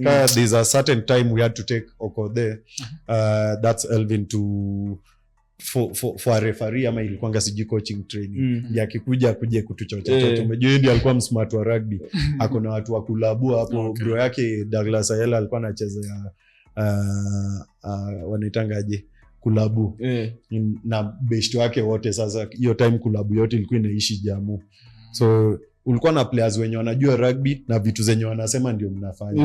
Until later on nikiwa form 4 ndio ulikuwa unapata some people coming like Orato alikuja kutusaidia because as a former player. But ditches watu walikuwa na run vitu zao from music festival. Ni nyinyi mlikuwa mnajiamulia kani ngoma mnataka kwenda funky ya MF, mnajiita hapo, mnatafuta msamburu fulani anajua traditional song, unamwambia wewe kuja utaenda funky. Anawafunza traditional song, mnajipeleka. So umesema Dago watu wa rugby ndio ulikuwa kusema? Watu wa rugby ndio tulikuwa kusema. Mlikuwa mnajiitaje? Tulikuwa na jina ditches, ni enough name tu nini. Sini chuo sasa tena ni rugby. So ditches but ditches una machant zetu sijui black hands na vitu kama hizo na Kabugi. Ni Jomo Kabugi alikuwa veleta. But tulikuwa na so much fun doing all this. Ulikuwa ngatu na patron wenyu. Ni every club ilikuwa na patron. So ka rugby team ulikuwa na patron wenyu. Time yetu ilikuwa Mr. Okuna. Before ni nani alikuwa anatupeleka, I can't remember, but I think ilikuwa nani, Mr. Mtuku if I'm not wrong. But Mr. Okuna bado ako ditches alikuwa anga patron wa rugby. So mnaenda Black Rock, tuliparticipate zote ma openers zote tulikuwa tunaenda, ikitwa changes opens mnaenda ni Mangu opens, mnaenda Mangu opens, tulikuwa tuko band. Kwani mlifanya nini? Nilipata tu mlipata bali kiwe exist. Nilipata bali exist. Nilipeleka beaches huko. Wasio alienda huko hivyo wakapata swimming pool iko safi na matope yao, wakaingia na boots ndani ya moto. Hiyo ndio story, hiyo ndio the story. Beaches same na bush pia tulikuwa tuko band. Sijui sasa walikuwa wamefanya nini. Swimo pia mnakuja tu hivi mnapata, unaona the sins of our fathers. Serikali mna pay for the sins yenye hata mko mme. So nikuulize, hiyo swimo ya mangu mlikuwa mnataka kugeuza kwa ditch? Waligeuza. Kuna kitu kidogo. So like ukiwa beaches, wajua hiyo jina matokezi sema inataka Wezi sema beaches unacheki, lazima kuona niko na soprano sina. Bano, we are from the same team. Tunaongelea beaches. Kuna video fulani imekuwa ime crowns. Ujue video jamani, nasijaiona. So what was your greatest achievement with the ditches? With ditches. Wait, before useme uliwekwa captain? Nishaikuwa captain. Ukiwa ditches. Tulikuwa tu enforcers. Elvo alikuwa captain. Tulikuwa enforcers. OTG alikuwa captain kweli? Odhise. Alikuwa anaitwa sikumbuki maybe match captain ama vitu kwa hizo, but sikumbuki nikiwa tu overall captain hiyo time kusumbuana na watu, but tulikuwa tu enforcers. Masasa ukiamua ukujitizi na kukujia tu. Hiyo time nilikuwa center, so nimeshift from winger to center. Umekuwa mzito sasa. Si mzito, nilirealize hapo center ndio kuna hapo sana wewe ndio express baya. Winga tena mse center kikumiss sama haiwezi nakudani kwa dikoirala. Ukasema hapo nikiingia hivi wewe pia unadami magari, sina left pass, so nikikudami leo. So mimi ndio za kitabu. Ni strategy bro. but ilikuwa inabamba. I think pia maybe nilikuwa mzita ama kitu kama hiyo. Juu nimecheza blind wing na nyingine hiyo time zilikuwa zinaitwa blind na open. Yeah, na open. Yeah. So Ombedha ati amecheza nini? Nani? Odhis amekuwa lock since way back. Hiyo tu ndio yake. Hiyo tu ndio. Alikuwa na actor aje kwa high school. Alikuwa na actor aje. Odhis alikuwa tu kuna day fulani bana amebeba ball. Sijui tu unaona mshaicheza game mkibishana. But anabeba ball akisema nani alisema na anapiga watu. Hakuna kunini. Alikuwa na bless. Tesco alisema hakuna kupass ball na anabeba hiyo ball akiteta a set track. Unaona venye anakimbia tu baada ya kisonga. Hivyo ndio tumezoeana naye. But alikuwa very strong guy. Na very funny one. Unaona tu venye anatanga tu hivyo. Na hivyo ndio ilikuwa ditches ilikuwa hivyo tu tangu mentality yake iko mentality tu ilikuwa smart. Hao ndio ile darenyo walifanya physics huko tukisema hizo mambo ya dunia tudai. So sema ditches ndio imefanya mentality yako ama yenyu towards rugby kwa hivyo ilikuwa self driven. Yeah, juu Prince hapa alikuwa anasema academics. So hakuwa na focus sana na games na story ya games. So ni nyinyi mnajipush, mnajipeleka, unajitafutia boots, mnaenda game. Hata kuna picha fulani tukicheza na Strath High School, I think kuna au makul kidona kuja game na mafoni. Umeita high school watajam? Senior high school. Si walisema ni school. Strathmore High School. Shauri yao. Wanakupiga kapa tajam. Anyway, walikuwa hapo tunacheza, unatupata tumecheza bila kits. So unapata tu bora jazi umetafuta t-shirt ya black. Nyeme mliopiga. Nyote mnakuwa nini? Hata sikumbuki. But walinivunja wrist. Hiyo that's why nakumbuka. Hiyo game sikumaliza. Cool kids. But walikuwa na push dimba. Walikuwa wanacheza, I think kuna time walikuwa wamefocus 2-7. Unapata wana step wote kutoka ma prop to winger wote wana step. Na kuna boots fancy alafu nyinyi mko hapo tu na kuchuma. Azizi boots tulikuwa nazo. Mungu atuwafuta sasa. Azizi. Tulikuwa tu na boots. Rugby tulikuwa tabia za mbiro na dhali ziko ditches. Unajibaya hatukuwa tunateseka hivyo. Wewe Mobimba tuko tunateseka. Hatukuwa tunauliza uji. Simlisema mnavalia socks za nini? School socks. But si tulikuwa na boots. Mlifika nationals. Wewe ulisoma wapi? Hapo stories za nationals today. Ilikuwa vibes. Yeah, vibes. Yeah. Tumeenda Black Rock, tumebamba I think. Unajua Black Rock? Nilikuwa referee. Nimerefa ya Black Rock. Yeah. Hiyo time kwanza ilikuwa inabamba. Nakumbuka ndio akina Major time walikuwa wameshika. Walikuwa wanakuja kuperform. Black Rock ilikuwa Black Rock. Tulikuwa tunajibamba. I think legacy ya ditches ilikuwa hiyo feeling yenye tuliacha, and I'm sure kuna watu wengi wali appreciate ya brotherhood, cause bado hadi wa leo tunajuana most of us. Tulilala a lot hiyo ya kujituma. Tulikuwa tunamka saa to hivi, mnajipeleka maruns, mnakimbia na malog, mnapata wamekata malogs hivi, napata ndio ya tizi sasa. Nabeba mkizunguka kwa uwanja, tulikuwa na uwanja fresh. Yeah. So tuli understand your level ya self driven mentality since then. So what was your greatest achievement ukiwa ditches? Ditches. Tulijibamba. You know achievement. Tulijibamba. Kwa nini kulabu? Yeah. Sijui Black Rock nakumbuka tukibeba ukombe fulani, but sijui I think tulifika finals na Maseno School. Walikuja kucheza Black Rock, tukakamata to the last minute msee akatinga one try. Umejua zile games za high school yenye inatoka 5-0 3-0. Nakumbuka tukicheza na hapo, but all the other games yenye tulikuwa tunasema guys, bora mmetoka nje ya shule, tuenda muhimu whatever, mkishinda hizi wenye wanasema district, county, region, mlifika wapi? Kulikuwa na hizo. Kwani nyinyi mlikuwa mnacheza? Amko mnacheza Nairobi ni mbaya bro. Vibes and inshallah. So umesema mchana Black Prince hapo na push hivyo vitu kama hizo. So nyinyi mkishacheza zile za kujibamba, hizo zingine. Nakumbuka Music Fest tulifika nationals, but hatukuenda, tukudai. Sisi tulikuwa tunaenda, mnajibamba, mnarudi, si time ya tamboro umetoka nje weekend kadhaa uko sawa. Hiyo dago ilikuwa mlikuwa na fence ama nyinyi kaka Kakamega fence inafika mali medicine? Good schools. tuko tu hapo, fence ilikuwa iko smart, but umejua hata fence iko ya James anaweza. So ulikuwa unatoka unatoka tu nje ya chuo, alafu unakaa time unajisikia zizi.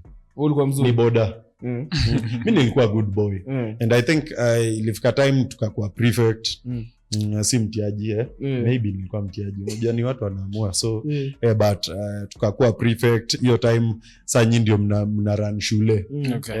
Kama mko hiyo shule tena inaweza kuwa chaos. Mnapata prince ameongoja mtoke tona, mlikuwa mnaenda mkujua ambie venye hii shule itabidi muongeleshe watu wenyu.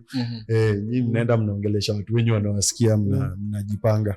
But unapata hadi mzo wa rugby hata yeye si prefect but anaheshimiwa, unasikia tu ambia wase watulie. So wewe pia unaambia tulie. So tulikuwa good boys. Rugby ilikuwa na a good standing kwa shule. So before Maseso ulize, your final year ni 2016 ndio akina nani walikuwa na join? Ben Salem, Dugale, Wanundis ndio walijoin. Walijoin 2016, mimi nilimaliza 2015. So kwa mkupata walijoin tu immediately after you left. I think walipata sifa zetu, but I think afterwards ndio walikuwa na new principal. Then umejua ina depend, nimerealize that's why leadership is very important. So because they decide the direction the whatever will take, and hapo ndio akapata prince mwenye alikuwa na focus pia na sports. Hapo ndio akina Ben Salem wakaanza kushine, wakaanza kwenda unaona hizo ma regionals na ma nationals, wakaanza kuzisema 2019 actually walifika, haikuwa big deal. Hata tukua tunajali bana, kaende ndio tunaanza kusikia beaches wameanza kwenda sijui East Africa na vitu kama hizo. I think before pia walikuwa naenda before there was a turnaround, but time yetu ilikuwa sababu yenyewe ilikuwa vibes. Boys from the UK. Kwa tunajibamba mbaya. Mnaosha kits zenyu hata kama zifanani, mnaziosha smart. Mnajiwekea manukato, mnaenda funky. Mtu anafikiria mmeenda kucheza serious, kumbe mkilose tu hivi game proceed. Mmeenda kutafutana na mademu huko ma beaches sasa. Na like bas. So how did Dago influence you academically and rugby development? Generally unaona hiyo self driven mentality haikuwa kwa sports peke yake, kama kwa hizo extracurricular activities. So ulikuwa unajipata mamodi wanawafunza, but I think ina take that extra effort kujipush to the next level. So ulikuwa unapata stima iko 24/7 of course. So unapata kuna msi anaenda kudoze preps ikiisha, kuna mwenye atamka immediately watu wamelala naenda kusoma. Wewe ulikuwa mgani? Kuna mwingine akilala, mimi nilikuwa nasoma the required time bana. Lakini hapo form 4 na mkanga unapata mambo ni mbaya, unajipata hata 3 umeamka ndio unaanza kurealize tena hii future yako ni very important. But tulikuwa tunajipush, unapata kama unataka kuamka 5 unaamka, normally ilikuanga 5 ndio sana unaamka, but ukitaka kuamka 3 utaenda daro upate vitu za kusoma. Then unajipata unaona hatukuwa tunaenda hizo ma region na national, sasa hatukuwa tuna miss out on a lot. Tukienda any event it's just for that weekend. When you are back hakuna a lot to catch up nazo. So school and rugby was a very balanced life, and I think hiyo ndio tulikuja tukai maintain na huko. So ulikuwa unajipata rugby ni ya kujibamba na haikuwa ina impede any of your effort to studies. Huko unaenda, nimesikia stories za watu wako nationals mnaenda time ya exams, so exams zinabebwa mnakuja mnafanyia huko. Si yetu hakukuwa na story kaa hiyo. Actually kukiwa na exams tena activities kuna mali mnaenda. Hakuna mali mnaenda. So tulikuwa hapo kwa academia tulikuwa tunajisomea, mamodi wanawafunza, but sports ikifika, so time ya kujibamba ni ya kujibamba, time ya daru ikifika tena mnasukuma kidaru. Na gainline mentality ilianza wapi? Gainline mentality hiyo ni yenye nimeweka hapo Twitter. I think hata WhatsApp nimeweka. Yes, even WhatsApp. The gainline mentality, I think when I was learning now rugby from an understanding a bit, nilianza hiyo ndio philosophy yenye nilipata about gainline. Unaona kwa rugby kuna kwanga na rack, then if the opponent carries the ball you have to tackle him, and to whatever that will decide if they've won over you or you've won over them is that gain line, that offside line. So if the opponent carried the ball and went beyond the gain line, they've basically won. But if you've rushed and beat them past the gain line, then you've won. So I've figured rugby in a life basically ni about gain line mentality, where you're supposed to if not meet people at the point where they are at, you have to cross those boundaries. If it's beating them, then make sure that thing that determines if you're going to win. So same thing. So nikidefend huwa na make sure utakuja unipige lakini gain line yako umebeat hujabit gain line. So that's why tackle zangu sitaki nikupige uchungu, mimi nitakudrop tu. So nitarush, si nimefanya job yangu, ni roll niende. Gain line mentality yangu utasema umebeba poa umefanya nini, but gain line it beats the purpose. So hapo ndio nilitoa the gain line mentality from. So what was your journey like after high school, rugby journey? From umetoka ditches, ulijoin wapi sasa? Ditches, actually tukiwa ditches kuna time tulienda kucheza mpali hizi ma community, I think floodlights, coming to think of it, kumbuka tulikuwa tunacheza for fun, so hata hatukuwa na simu kujua vitu kama flood. So nyinyi mnaambiwa tu kuna games hapo nini, mnaenda Impala mnacheza, mkimaliza kuna food, mnaangalia. I think tuliona Western Bulls ni akina Fonto wakicheza na Impala, wamekuja hapo na mangoma na mamiwa wamebeba hivi. Hiyo time rugby ikiwa na mbwembwe, Western Bulls ikiwa Western Bulls, watu wa big, alafu nyinyi mko tu hapo. Nikuulize, sasa ni Western Bulls wako sio sema mko soft, so ni Istanbul. Kwani watu wako Eastern? By the way, Istanbul kwa wako tu hiyo. Unaanza kuwa winger, you are catching up.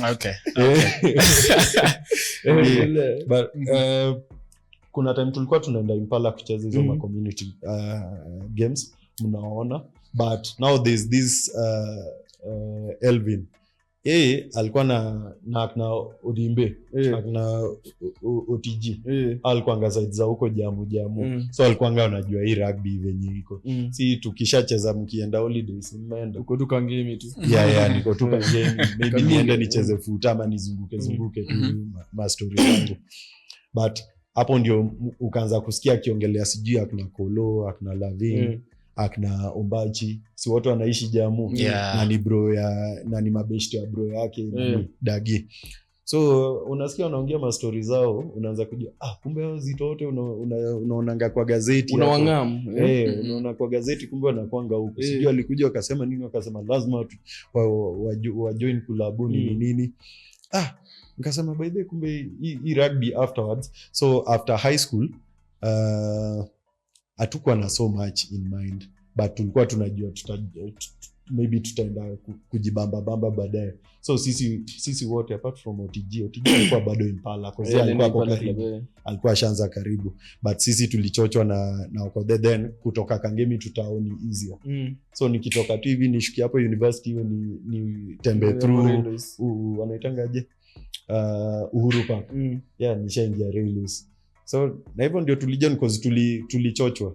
Tulijua lazima sisi tujoin kulabu. Tukajoin kimchezo mnaenda hapo development huko kono, unaona main team ikitrain hapa mna nini. Then hivyo ndio tulijoin kulabu, tukaanza tu kujibamba hiyo before hata ni join uni. So kiwa huko hata wakuona hiyo pasi yako ni mbaya kufuza? Wapi. Nilikuwa nishaanza kupass maybe za mbali. Unajua mimi huwa na pass 20-30 meters. So hizo na mkono moja. Hata na mkono moja. I think it takes training. Azina right peke yake, but trainiwa hiyo passes baada. Kuna time nikijoin strat moja alikuwa na jump. Timu yake kama uwezi pass tena. Ndio ukipass ile off spin anakuambia tokio side nyingine ili mchezo watu 14 ama 6. Kama hujui kupass. Malika akanikamata hapo juu tena pass zangu inabidi waswa kitrain. Unafanya tu left pass. Sasa mimi chenye nililan bora ball imefika kwenye nataka ifike. Venye utaitoa sijui follow through sijui no look sijui nini. Na hivyo ndio nililan. So ukinipatanga pasi yangu nikaa nimetuzungusha mkono 350.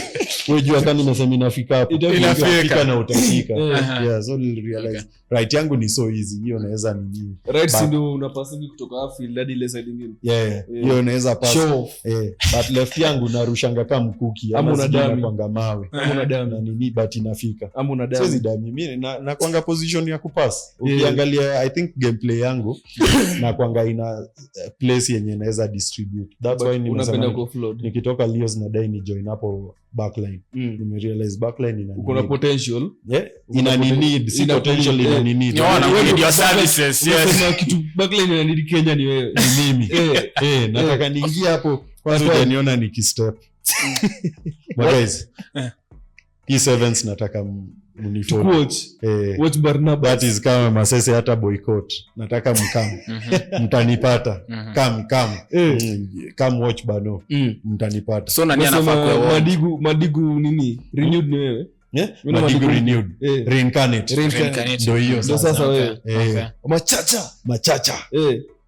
Sasa bana kubwa analala chini. Utashtuka. Wanalala wanaenda. Atajikuta kofiji. So nikikataa tena na beba. Jabs awapige huko kwa dynamic. Nataka ku 10 pia sasa. Uliza nataka ku 10. Kick off tu unazieka tu. Nani unaenda tu vizuri. Wewe hizo vitu zote nilikuwa nafanya. Si nataka kufanya sasa. Nataka nirudi. So hii National 7 circuit it's my last season at Lios. Lazima itakuwa memorable. Nataka ikuwe memorable. Nataka nikuwe fit. Sasa ni kuchase fitness kutoa umbita. Kikam hivyo kwanza tushinde okombeka 3. Shinda ukombe 3 hizo zingine maybe semis, maybe moja tubuche. Because human is to So umesema mimi nataka hii 7 circuit by the time imeisha. Umecheza position zote 7. Utaweza hata conversion. Umeconvert, umeka kick off, umeka cross kick, umedami, amerusha through nini? Line out kick. Nimekick na left foot. Tena urushe miss 5. Ucheze prop, ucheze hooker, nataka nifanye ucheze flyer. Miss 5 unataka kupasia coach kwa nini? Fancy zote, na nikuwe coach. Pia. Na physio zote kila kitu. Hadi dereva basi.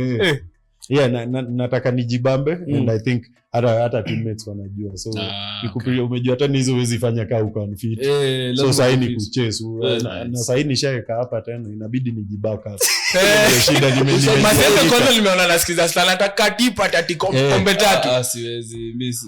Bano ingekuwa wewe ningekaa. Sawa. Nimejanika hapa so itabidi ni backup my. Unaweza janua tu. Huyu ni nani? Anyway, but sasa kujialua ni kubeba ukombe. Kweli. Na anajua itakam. So life yako huko kulabu ilikuwaje huko Reru? Kulabu ilikuwa fun. Unajua kuna time kulabu ilikuwa inabeba Kenya Sevens. So unasema pia mimi ni wa klabu. Wewe pia unasema si ni watoto wa kulabu. I think tukijoin kulabu akuna Okode, akuna Opal before tuende Lios.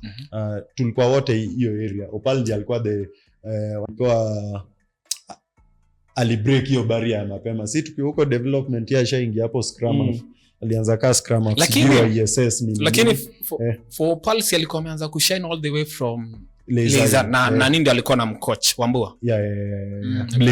Bling alikuwa na mcoach huko. So unaona Laser wamecheza ma nationals na nini. Sisi huko tuko after Fladis Opens tumecheza na siji makini manani tunarudi masomo. Ama music festival sasa. Ama music fest tuna depending na season mnajirudisha hapo MF manini. So tulikuwa tumejoin wote around your time na ulikuwa unaona the big fish wa hii Kenya Rugby. Na hiyo time umejua kulabu ni hard. Tangu kitambo tu unapata wanatokea hata watoke national assignments. Wakikuja tizi wanakuja tizi. Unaona wana change environment ya tizi. Nyinyi mko hapo bana mnataka kuwakaa mnaangalia Lavina na kick kama angalia left na ball inaenda huko na ako. Hiyo time bado Bling alikuwa anacheza, alikuwa scrum half. Na bado coach pia so alikuwa na nini between both. Ilikuwa coach Mbai, Mbai ndiye alikuwa coach hiyo time. Na watu wengi wenye walikuwa wanashikilia I think nakumbuka official akina Joji, akina Waita, akina ni Brangaza ama ni nani? Brangaza. Tito Duke bado alikuwa anacheza number 8. Kwanza alinikamata bana kama ndio nimejoin back row tu kidogo. Nikamata kanifinya kichwa nikitoa machozi ananiambia you have to man up. Na ile sauti yake tu. Na ile sauti yake na hizo vitisho zake. So ulikuwa unaona Zito akina Fadhe akina Lui tumecheza nao, but si tulikuwa ma young tags. So hapo kwa grinding ndio mko nao. Then nikapata debut ya Kenya Cup wanaitanga aje, nikakuwa bench all through. Ulipepeta nini meito mbaya. Bunge wa Kangemi. Nilikuwa mbunge, sijui I think ukigoogle unaonanga tu niko squad ya kulabu, lakini na venye hapo bunge nilipepeta smart. But sasa okay, simna kuonga ni 8 substitutes. Yeah. Wote waliingia ukabaki. I think wote waliingia. Chesco. Mimi nikabaki. Alikuwa anakuangalia hivi then anaangalia mimi young tack. By the hata sikuwa najua nini ya huko. Umejua mimi rugby ilikuwanga vibes. So hata sijui nini inatakikana huko ndani. Umeingia kujibamba. Umezoea kucheza nationwide. Hiyo time kulabu alikuwa nationwide, ESS. Timu ya mademu ilikuwa kweli? No. Ni ile attend na Kenya Cup. Yeah. So walikuwa kwa super intense. Ulikuwa unaona wase wenyewe wanajua vitu zenye wanafanya wako hapo. And unapata the bigs like akina Ondiege au ndio alikuwa team doctor. I think Makena ama alikuwa anaitwa nani, not Makena, kuna jina yake, but alikuwa physio under 19 tukijoin hiyo time. So opportunity ya kwenda Strathmore silikujaje? No, before Leos, you never made your debut at club. Kucheza squad ni debut. Kucheza Kenya Cup nilicheza nationwide. Kenya Cup nilimake squad mara twice. Bado kucheza mbuki kani nilicheza. Hiyo basi wewe bado ni debutant. Unajua ndio break hiyo jinx lazima uingie grao. So niliingia after game imeisha. Achana hope na club. Lazima uingie hata kama ni add 30 seconds. Lazima uibre. Ama YouTube. So sikumbuki, sijui kai ya pili niliingia cause ilikuwa chaotic. Na chenye nakumbuka tu I think Tito alikuwa na celebrate 40th birthday ama kitu kama hiyo. But nilikuwa najibamba. I think nilicheza ESS kweli. I think mimi nilijump from nationwide to Kenya Cup. Hiyo ni after tumepigana guko hapo kwa 6x6 na akina Pablo akina Fadhe nini. Ulikuwa unaona wao wanapenda hiyo rugby. Wanatoka hapo I think sisi bora tu food ilikuwa imeletwa. Tunaletwa na food imemotivate wengi. Ilianza na boy za nini tukapoa food. Tena story mingi hakuna. Kama umeumia kuna physio hapo. Hizo stories zingine sijui za club za nini nyinyi amko mjali. Bora unajali maybe au old boys wakikuja na kids. Nakumbuka kuna jazi fulani ya Volcano yake. Kuna time Kenya Sevens walikuwa co-sponsored na Volcano. Lakini tuletea huko anafungua boot hivi anasema kila mtu anachukua kitu moja. Unaangalia hivyo akina Ores. Kula bill kwa na backline smart. Wapata 10 ni Lavin. 12 ilikuwanga nani? Either Brad. Brad sijika top dog baada alikuwa young tack.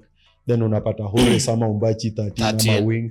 Alafu wing tena kuna Mzito fulani huko. Injera. Hii side ingesa zingine unapata Tall na Injera wote ni back row side moja, unaangalia side. Unaangalia side unafikiria ni same person hapo side moja.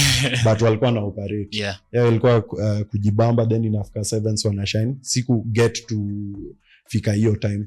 Nilikuwa naenda kujoin UN hapo mimi nisha apply. Then I think kuna guys Chibudu. Mswahili bandia. Mswahili bandia. Akolenana. Alikuwa ngalenana.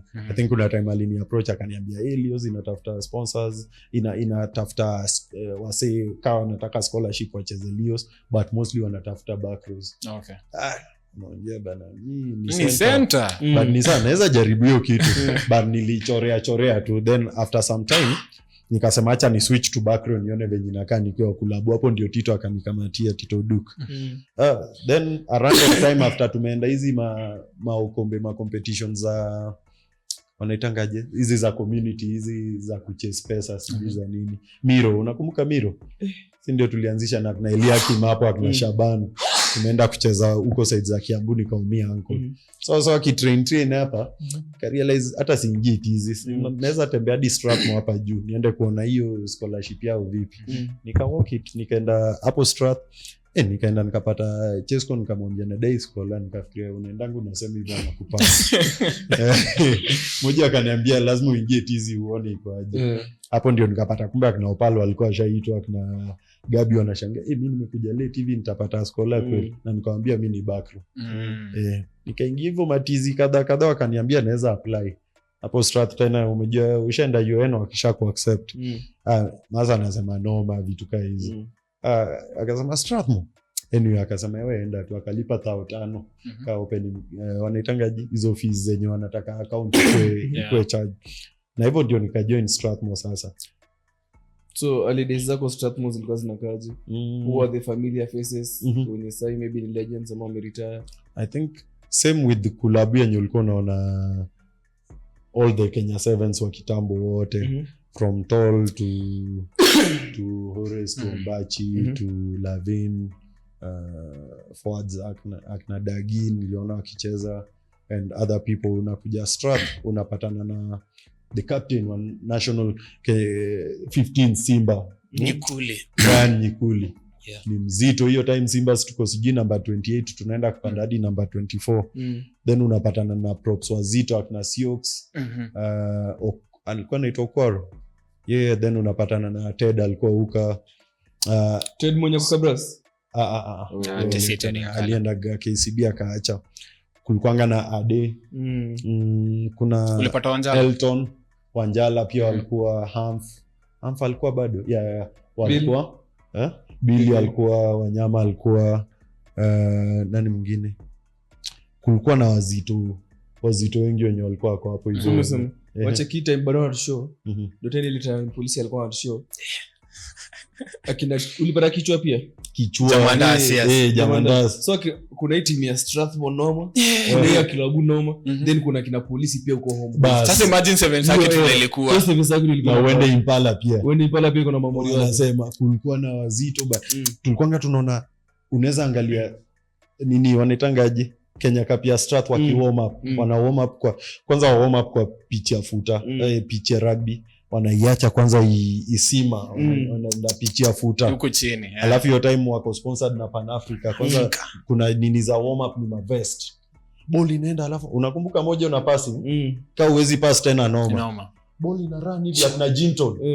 Ina run sha wanaweka alafu unaangalia hapo front rows wase wote ni wazito from akina Gitsa akina Sioux ndio captain anajishika hivi kiuno na shout unafanya nini, enda home. Na hivyo ndio nimejoin Strath hivi first day. Nimetoka nimejoin, unajua container hapo kiingia Strath nimechange hivi. Mimi naenda kwa uwanja nika walk it na ile jazi yangu ya Volcano nilifikiria nikivaa nitatishia watu. Ingia hivi wewe ulitishia. Nitembea hivi bana after tizi imeisha. Kwanza tizi imeisha waswa na run hiyo tizi mbaya. Na run hivi kuna uko na maten like talent ilikuwa hapo. Unasikia tu huyo alikuwa captain Maseno, huyo alikuwa captain St Peters sijui nini. Na hiyo time nyinyi mko ESS. Hiyo Kenya Kapatu huwezi karibia. Wewe umetoka ditches yako vibes inshallah. Hivi bana tizi imefika hivi Sioux akaongea kwa sako. Kuna boys fulani amevaa jazi ya Volcano, akajua wameninotice. Wameninotice. Hebu come. Kaingia hapo kwa circle.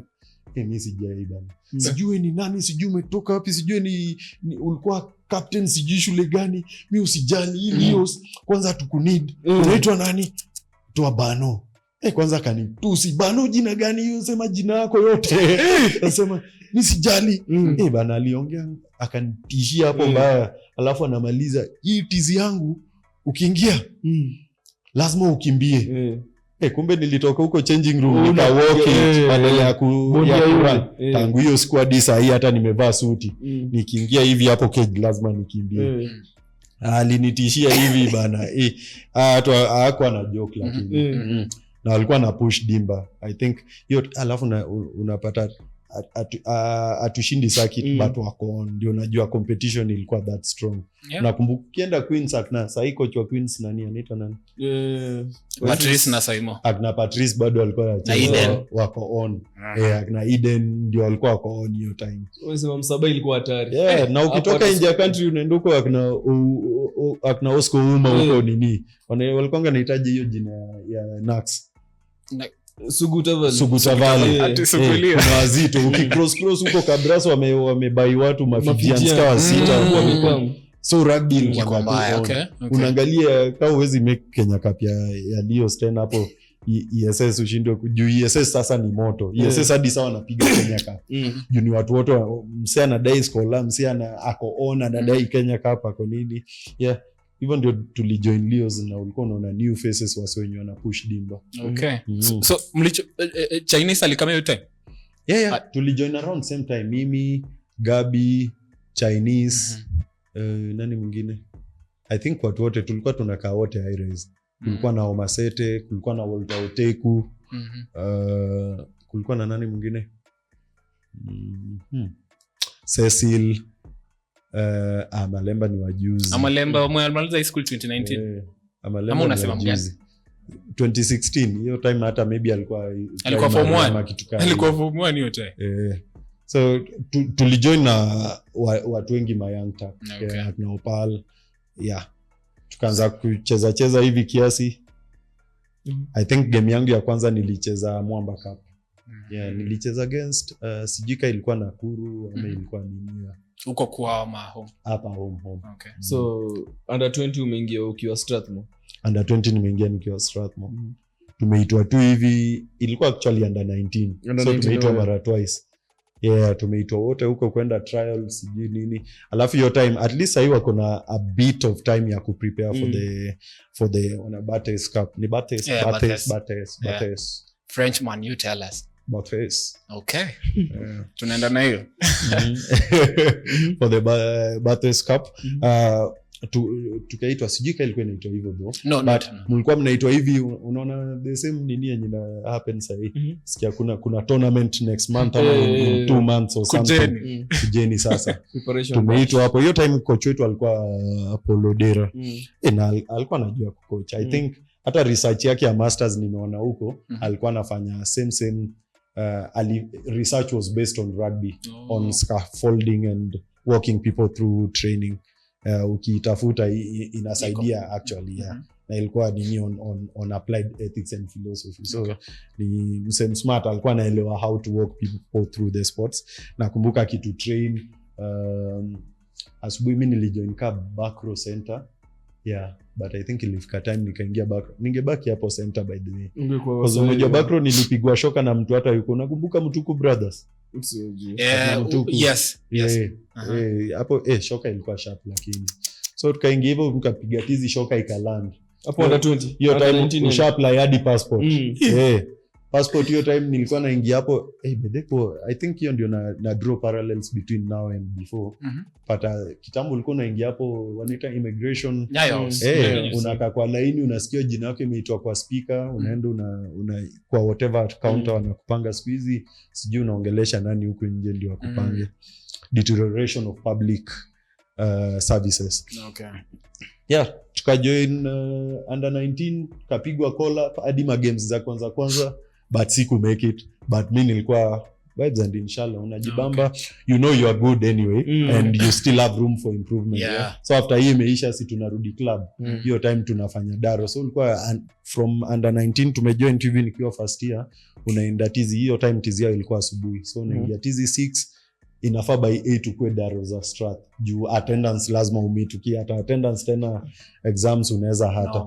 Yeah, so unaenda hivi tizi asubuhi kama umeenda nini na juu umejoin strat bado so jioni kuna tizi. So kulikuwa na tizi ya 7 so uko tena tizi ya 7 jioni. Ukitoka hivyo naishi Kangemi so utoke karibu 7:30 ama 8 upande nini by the time unafika Kangemi ni 9:30 ama 10. Inafaa ujipange kesho tena utoke same. So sikuwa naona light nikiwa mtaa.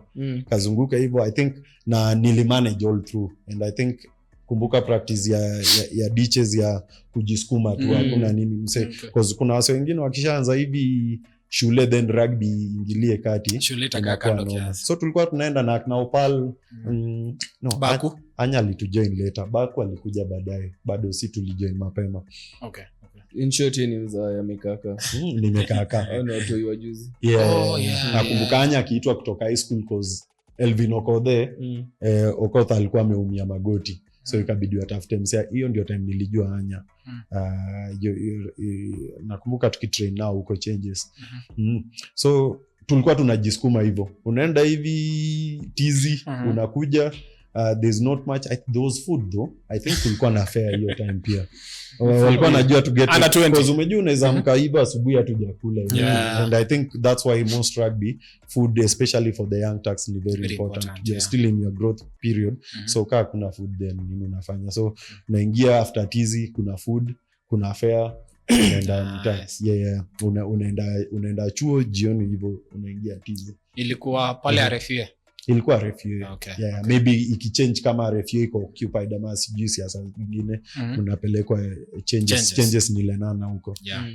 So tulicheza then after under 19 shoka ikaland wakasema nianda nini tukajua bado I think nilikuwa bado niko eligible kucheza the following year, so nikasema sasa tuko on wazito wote wakina security wakina Gabi wenye tulikuwa tunajua hao ndio shoka wetu washaenda age imewakamata the following year waka revise wakakuwa na 20 to 20 sijui kwanza wako na experience umecheza na tukakuja shoki kaland round 2. So under 19-20 tulienda kujibamba na shoka kuland. Hapo ndio tukaland ku manage expectations. Hiyo ilikuwa pia. Which hurt more? Haikuuma sana. I think nilijoin rugby. Kumbuka Strat sana nishapewa scholar. So mimi nimejoin rugby kufanya chuo which the reward umepata, so your main focus ni chuo pia ilikuwa ina bamba. Umetoka public school hapo hivyo then unaingia Strat, maisha iko poa bana. Madaro zinaweza wanaitangaje, my friends umeanza kuform new friends, new life umeanza kuona, so chuo imeanza kukubamba tu. So ulikuwa tu sawa. Ulikuwa tu sawa. So kama si rugby nakumbuka ukikosa rugby ya nini wanaitangaje ya national team kuna ya club kuna club hiyo time watu walikuwa nalipwa sana. Sidhani kama kulikuwa na mbongo zenye utaona mtu ametoka hivi anatesa, so huko unaona something to go for. Ilikuwa development still, so you're just doing it for the fun of it. Watu wenye mmepigwa shock hapo ndio tukajuana na ex other teams, and I think national team ama hizi some of these things that bring people together that bring other teams together in a create that long term friendship. Case in point ni the Baburi Super Series yenye hatukuwa ikuwa part of, but ulikuwa unasikia most of the Kenya Rugby people wenye wanajuana is because of that, because ya kumixiwa. Unakumbuka hii Super Series ya last year venye tuliwekanishwa pamoja ndio unaanza kuona ni nani after so many years bado mnajuana. So certain nini yenye na bring watu pamoja ina create such a long term friendship. So walk us through the journey where you got relegated to championship. Ilikuwa ya gani? 2017 2017 2016 tunaingia tu hivi moja tumenini na yeye ikianza 17 I think moja akatoka akaenda Nakuru. Bado Nakuru ilikuwa inatesa. Moja kwenda Nakuru tukakuwa na new coach Abuti nani anaitwa Nambai. Coach Mbai alikuwa anani coach tukiwa kulabu. So alijoin hivi, but kumbuka moja akienda pia kuna players kulikuwa na max exodus. Si kuenda tu transfer season, ilikuwa max exodus from Leos. Sijui what cost it, we were still young, so as we were just there, kumbuka amjapata chance ya kucheza Kenya Cup. Kulikuwa na so many elite good players wakicheza huko from akina Jinton akina nani wanacheza hivi. So amekuwa na chance, nyinyi mko ESS mnajibamba, then max exodus close to 15 of your good players wameenda. So akina Tito wote wameenda, kina Nyikuli watu wote wameenda. No, I think Nix alibaki for one more year, Nyikuli na Dan Otieno. But kuna watu walienda from akina Wanjala to Amf to Ade. I think Ade alienda. Wengi wao walienda nini Jamandas, wengi wao wakaenda Homeboys. Hiyo time Homeboys unakumbuka wakibaba 7 circuit to GT players wa Leos. Hiyo time yenye nani polisi alituambia walienda Homeboys. So alienda players wakaenda, mko na new coach, yule old one amechomoka, so inafaa msurvive. Tukaanza na new coach kwanza the first season. Iliweza mbaya. Mmefika playoffs number 6. Mkajua mkoona, but I think ile tu ni hanga ya young players, young tax ndio mmeingia tu hivi mnataka kujiprove. So ni 2016 ama 17? Hiyo ni 2017. 2017. Then hiyo 2017 ndio tukaenda tukacheza playoffs. But the following season sasa 2018 2018 tuko na Akna Bakuzu wametujoin, most players sasa wametujoin sasa. Sasa ndio tumeanza kuwa sasa elite, but I think sasa hiyo mass exodus, another additional players Akna Nyikuli sawa wakaenda nini so na umejua tulisurvive hapo, ndio Queens walitupiganga 72. Wow. Tunaenda hivyo tizi ya chipu, nakumbuka wanasema hiyo convert TV inakuwa 27. So yeah, hiyo game nakumbuka fizi wetu Mogiri hata akasema mambo yetu ameachana na sisi. And I think since then hatujaienda tu na sisi, si rahisi. Akatuachia national hapo. But tulipigwa mingi. Umejua game yenye mnaanzanga kutinga, mna tap chase, na ndio tumeanza. Minute 5 nini mmetishia na Patrice hapo. Kumbe tumeasha moto. Hiyo time ya kina nani anaitwa nani? Mwenye wana step alienda Kigan and the others when alienda Kabras sometime back. So tumeanza kuwa on, but hiyo mass exodus, I think the most thing yenye ilitu affect ni culture effect, because watu wote enforcers wameenda, nyi young players mko tu hapo umejua kuna kucheza rugby na tena kuna hiyo maturity ya game. So ikakata, tukajaribu kupush na ganda. Hiyo ndio season yenye mlikuwa mnaenda kwa circle, watu mtu anajama hadi analia, sema guys tumefanya everything, uko fit, unajua kubeba, umetoka good schools, umezoea kushinda, but amshindi anything. Yeah, mnapigwa then last season na Masese, last game of the season mlikuwa mna survive. Tulikuwa na survive. Hata ilikuwa mna survive, ilikuwa nyinyi ama sisi. So tukaenda huko mkakuja cage. Kwanza tukachocha watu hapo student council, tukaambia leteni players wote market. Tukaleta hadi Coca-Cola, I think wali sponsor hiyo game. Tukaleta kila mtu, tumetuma ma-email tukaambia players by this hatudai hapo cage. Jeni tunataka kudeal na KU. Sijui sisi wametuzoea mbaya. Hatujaiona muda mrefu hivyo. Na ilikuja tukicheza na nyinyi, umejua ilikuwanga umeenda wewe, tuliwapiga.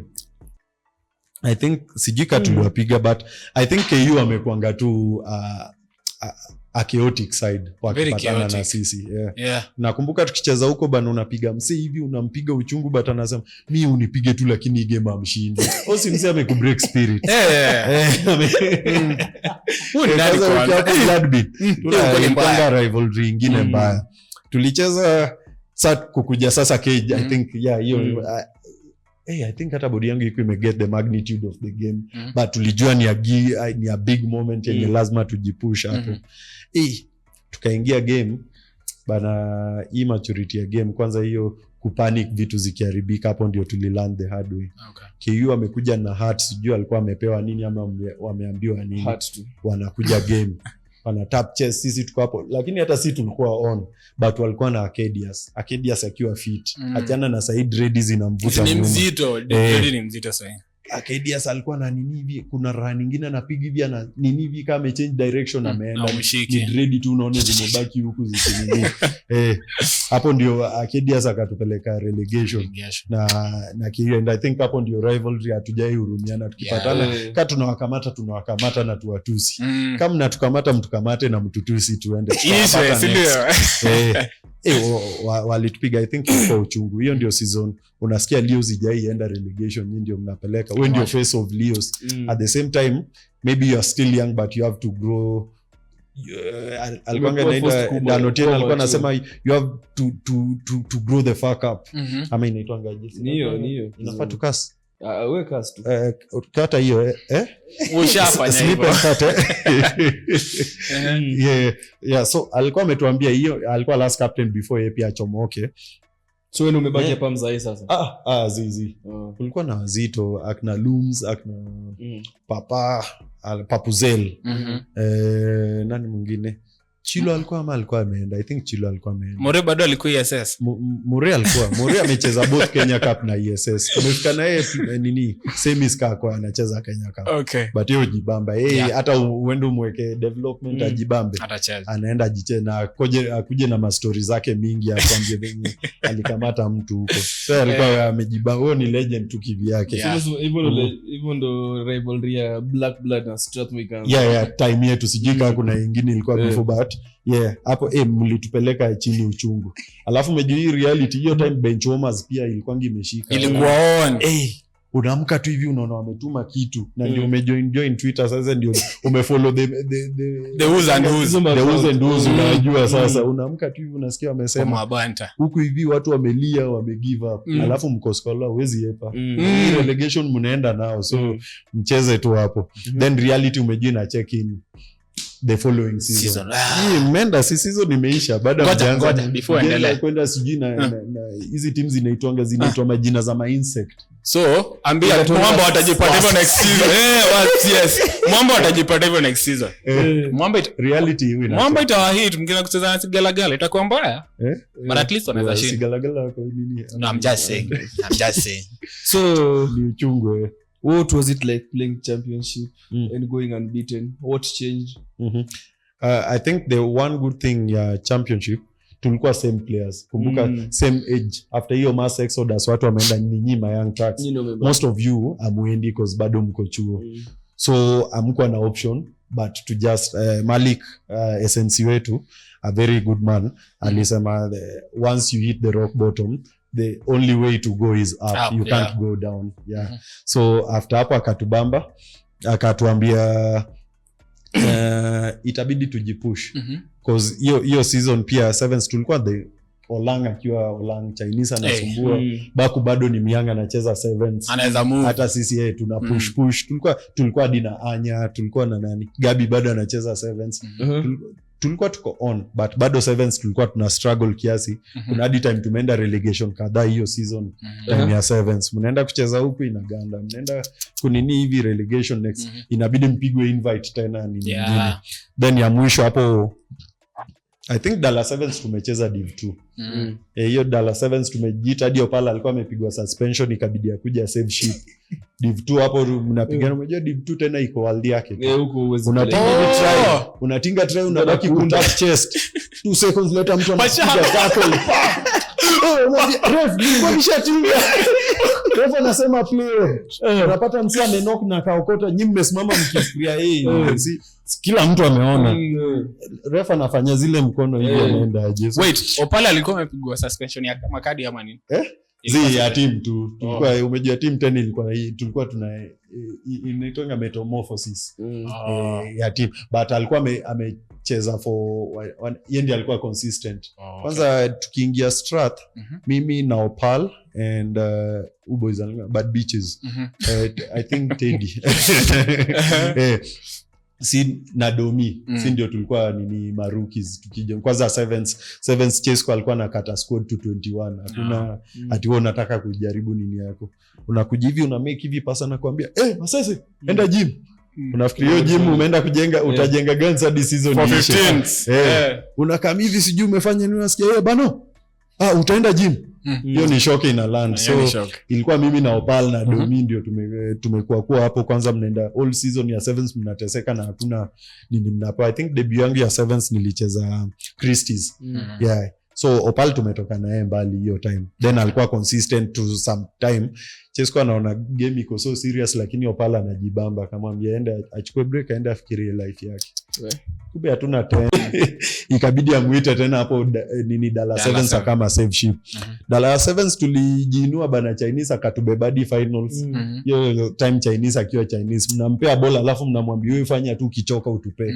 amuende utinge Chinese akatubeba tukarudi then kuingia Christie's tukafika hadi semis hapo ndio tukapatana na hii team ya Maudiero ya CG Blue Bulls ya Tux ya kutoka SA and Tux CG kutoka South Africa boys wanabeba ball walitupiga uchungu hiyo ni third place after washatolewa semis wakatupiga hiyo ndio first time nilipata yellow card pia once after joining club rugby juu walinipiga uchungu nikasikia nikana chiu na kumbe siku attend ref hata nihurumii wamenipiga uchungu akanipea ajali so tukaingia si unaona hizi ma relegation tumeteseka mnaenda chini mnaenda juu then hiyo time yote tuna wako na culture so cause ni wewe so mna create a new culture tuna dead ama kuna not really ile culture ilikuwa kuna mna reinvigorate tu ikuje tu mjikumbushe mnaanza kurun mna realize ni nyinyi players hata kumbuka coach ameenda then tukienda nini championship huko coach mwingine tena akaenda coach mbaya akaenda so mmekuwa na two changes then tukakuwa na Kefa. Unakumbuka Kefa alikuwa wa kulabu, alikuwa player wa Lios pia wa kitambo, akatujoin for some time tena. Hiyo I think ni 2017 sasa, no 2018. Yeah, hiyo ndio time ya kwanza ya Embu Sevens, because Embu Sevens tumecheza zote tangu ianze. Tulisema it was Strathmore Lionesses, any of that. Kwanza hiyo Lionesses nasikia kulikuwa na sponsors na bongo zinatujaipata prize money. Embu Sevens bana. Hiyo utakata utasnip and cut. Yeah, by the way. So before to pay your story how championship was and land unbeaten, hapo pia incorporate the fact that umefika Strathmore 2016 but in a span of 2 years umekuwa na 3 different coaches. So hiyo ile affect rugby yako pia aje? Yeah. So to pay hiyo na utuambie pia venye jani ya championship ilikuwa. Operating I think nime work under so many coaches. Nikihesabu from national to nini, from Mbai tukiwa kulabu, Bling akatucoach kiasi kulabu, then unapata ukienda national team tena sahi Bling, Fadhe ametucoach, Polodera ametucoach, na kila mtu akona nini, Mojo ametucoach, Malik ametucoach, Kefa ametucoach. Kila mtu na philosophy yake na maybe favorites wake. Ndio kuna yule coach unaweza knock hivi ball amekubondea hadi kwatoke, lakini kuna msee akinoa matoke bana, nini mbaya leo? But nilirealize the adaptation in this sport is very important, because in as much as watakuja na different philosophies, different ways of doing thing, most often than not the goal is usually the same, especially when it comes to coaching. You need to win a game. Unapata same wanaitanga approach who coach atatumia hii season see next. It's the same thing, a different coach akikama atakam na different approach. Different ways of meaning. So to learn the best way is to adapt real quick. Unaweza fikiria this is the right approach na coach anataka hii, now be coachable. Akikwambia ufanye hii, wewe fanye hii, ile yenye alikunini tulia kwanza. Ukifanya hii kose kuwork, umuulize inafaa nifanye aje, utarealize most often than not ni a tried thing, because ni kitu yenye wamesomea, wametokea huko, but at the same time una realize now to be more vocal with your communication, because una realize some of these changes will affect you, na mtu ukikosa kuongea tena life inaendelea tu, wewe unaendelea kuumia hapo sijui nini. So unaanza unasema coach, hii nilikuwa najua inafanywa hivi, mbona unataka tufanye hivi? Akiwa anajua kitu anafanya ata counter with some wanaitangaje good response to it. So tumewaka under so many coach akijamu juu atasema nini ama atafanya nini, ama akiwa excited. Of course coach wote wanakuanga wapi mkishinda game, but ndio period yenye mnaenda mnateseka game wise nini, but daru mnaendelea tu cooperate. That's the other thing that I noticed about Strathmore, and I think most university sides, hata mkwe mnacheza nationwide ama develop ama friendlies tu, watawa provide fair wanaitanga fair transport, accommodation and utajipata mmeenda, hata kama mmeenda kucheza na hizo matimu zingine hata ujui jina ni wapi, mtajipata huko, mtapata dere ama wapeleka, anajua direction na mtalala kwa good hotel. Hata sijui watu wakiteseka nini, insurance hata umiaje, utaenda utibiwe. So tumeingia hapa hivi, umejua season imeisha, sasa ndio mnaingia. Uzuri tulimaliza sevens, tukijua next season tunaanzia Div 1. Because kidogo tu, kaa tungefika semis ya Christie's, tena mnaanza season bana Div 2. Na Div 2 iko na wenyewe. Pata tu mtu, wana kick ball kutoka prop to wing. Dagoretti Bulldogs. Kick to ball. Ndio nimechezea Dagoretti Bulldogs. Hiyo nikiwa high school. Orato si ndiye alikuwa coach wao, alikuwa anakuja hapo ditches. Tumewachezea Dagoretti Bulldogs. But championship unapata wanaitangaje Div 2, msiana kick tu anafanya mambo yake, but wanaji-express game yao, wanajua kuji-express. Now lazima mfige ku stamp authority na kutumia your talent yenye mko nayo. So what was the journey like from championship unbeaten then to back to Kenya Cup semi-finals? I think tuliingia championship, tulienda relegation na team gani? UN. Machine ama kuna timu yenye tulienda nao sijui atakasha Ni machine. Ni machine. Yes. Ni machine. Yeah, tulienda, but the good thing about us tulikuwa tuko exposed into the Kenya Cup ya ubuda. Unapata mkono wazito wote, unaona wazito wote wa hii rugby, unajua wazito wa Lios wenye tumecheza nao from Wiseman Center, Oteku 13, wengi unaenda unapata Cecil, tena unapata Opala ama Makush, then unakuja huku front row unapata na Wenslow, na Gabriel, unapata Mimi, Baku, nani wengine? Chinese. Yo, so tulikuwa zito. Then unajua muendi. So unajua ile kula kiapo mnasema guys, huku lazima tutoke. Na mmejaa mulilia kutosha. Hadi hiyo ndio first time unaona mlikuanga mnatingwa mnaenda chini ya post.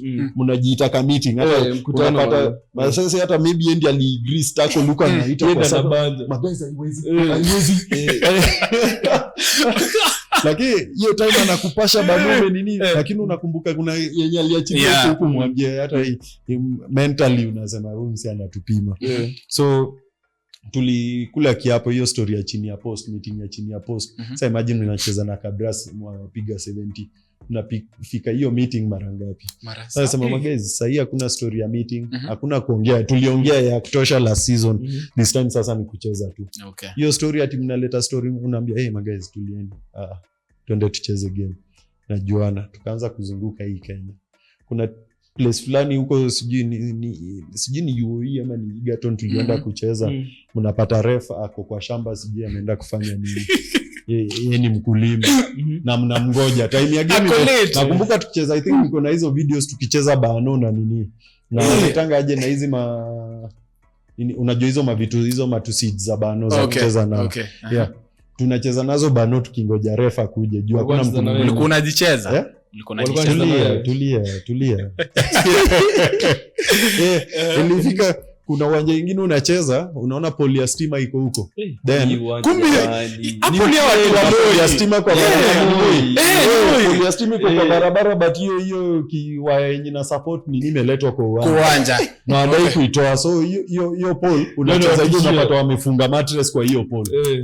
So ukilini hivi unaweza pita tu kama umegongana na uwanja iko tu na mashimo zake huko bana. Mnaamua guys, ikifika hapa hakuna kubeba, inakikiwa juu hapo ni mbaya. Mnacheza tu game yenu hata raka uendi kubeba ile nyuna. Unaenda una set track rahisi muende mnini. But tulikuwa na experience, tuko so much exposed, tuko na good players. So tulikuwa tunacheza, I think the only game yenye ilikuwa inaenda kwa ngumu ni South Coast na nini. Estuma ni mashine walikuja mtaa, ilikuwa ngumu. South Coast na timu ya Must. Na Must walikuwa wameenda unbeaten. Pirates tulienda huko kwa jua bana. Sisi tumeenda kujibamba, kumbe kuna jua. Kone mbaya. Alafu as hiyo game tulicheza 100 more than 100 minutes. Because hatukuwa na timer na ref sijui ni huko. Saidi Kenya.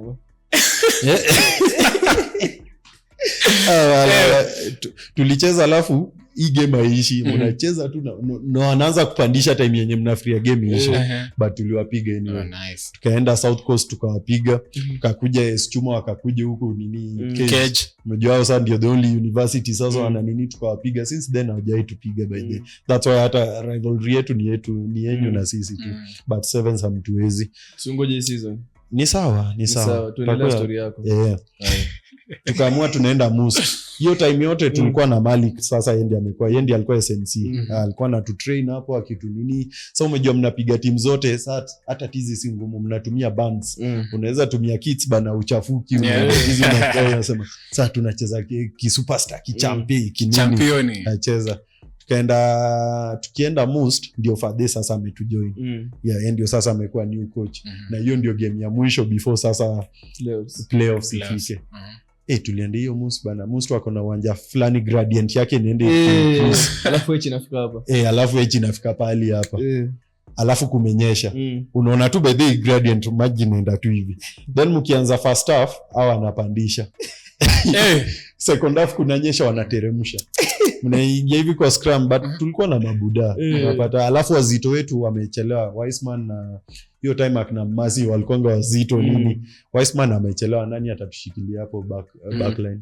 Tulituma Baku kwa center, anataka luchungu, sema basi tunaweza. Hiyo mosi ilikuwa game ngumu kwa matope, mvua ya Western ni baridi nini, tukaenda tukawapiga mbaya. Tuliwapiga tukajua basi hata wajaribu nini tushawapiga. After hapo tukamaliza, I think nani Fadhili aliingia na kaa tumeanzia ushindi. Kwenda kuingia playoffs, COVID ikaingia na story mingi, tukachukua break sijui nini, then ikafika 2021 wakaona nikaa vitu hazita change. So wakasema the only wanaitangaje, the only teams zenye zitacheza ni semis, cause mkishacheza semis mnajua tu wenye wataingia ndani. So semis yetu ilikuwa na Northern Suburbs. Northern Suburbs walikuwa na jichocha, walikuwa huko tuliwapiga. Inaanza first half hivi wanabeba hivi wanawatusi, wanaambia leo mtatukubali, kwa piga mingi tena. Walikuwa lakini walikuwa na wazito bado, akina Moya, akina nani, akina huyu ikafika sasa wakikuja hivi kucheza. I think hapo katikati nilipata injury ya ribs, so sikucheza sometimes, but nikicheza Northern Suburbs I think nilianzia bench, tukaingia tukawapiga. Hivyo ndio tukarudi Kenya Cup. But tumeingia, kumbuka ile growth yetu, kila mtu pamoja. Tuliingia hivi Kenya Cup immediately ka tumejoin nini, ka tumecheza hiyo season ya Kenya Cup tukafika semis. Sasa walitoa nini return leg. So tukaenda hivi ka tumeingia, unaitangaje, tulikuwa number 3. Nakumbuka tu tuliingia tukacheza semis na Kabras. Hapo ndio Kabras walianza kuficha squad. Wanapewa tu, mnapata nao grao.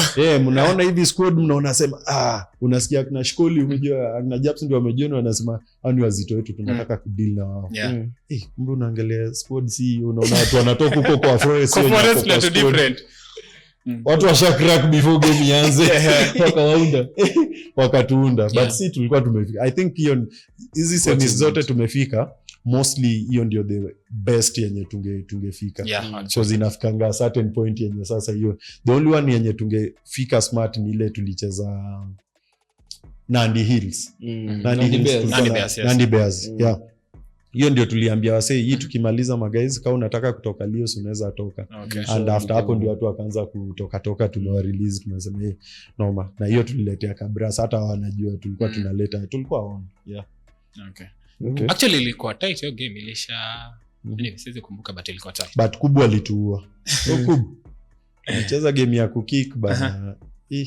So what has it been like dominating the national sevens circuit? What do you do different during the sevens that you don't do during the 15s? Only university. The only university. Time ya national sevens circuit tumejoin sevens. Lios bado imekuanga good because tumekuwa na the best talents. Kumbuka tens tukiwa maruki tulifika finals, na juu hiyo finals hatukushinda juu tulipigwa na ile mass migration. Wazito wote wenye walienda Homeboys ndio walitukamata finals.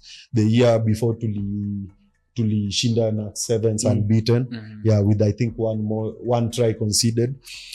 So short version imekuanga on ni mambo yenu tu, because I think you ndio unapata you are from a team of 60 to 70 players, now you are lesser, you are 18 to 21. Alafu tena easy to manage, inasaidia since from high school mna choose the best talent. Mtu anajua rugby yenye na anajua ni mbad. So mkianza so inakwanga tu your preparation. So from time ya moja ulikuwa unapata passing, hii game yake ilikuwanga running game. Then ikafika time ya Kefa, I think alikuwa anatumia the same approach.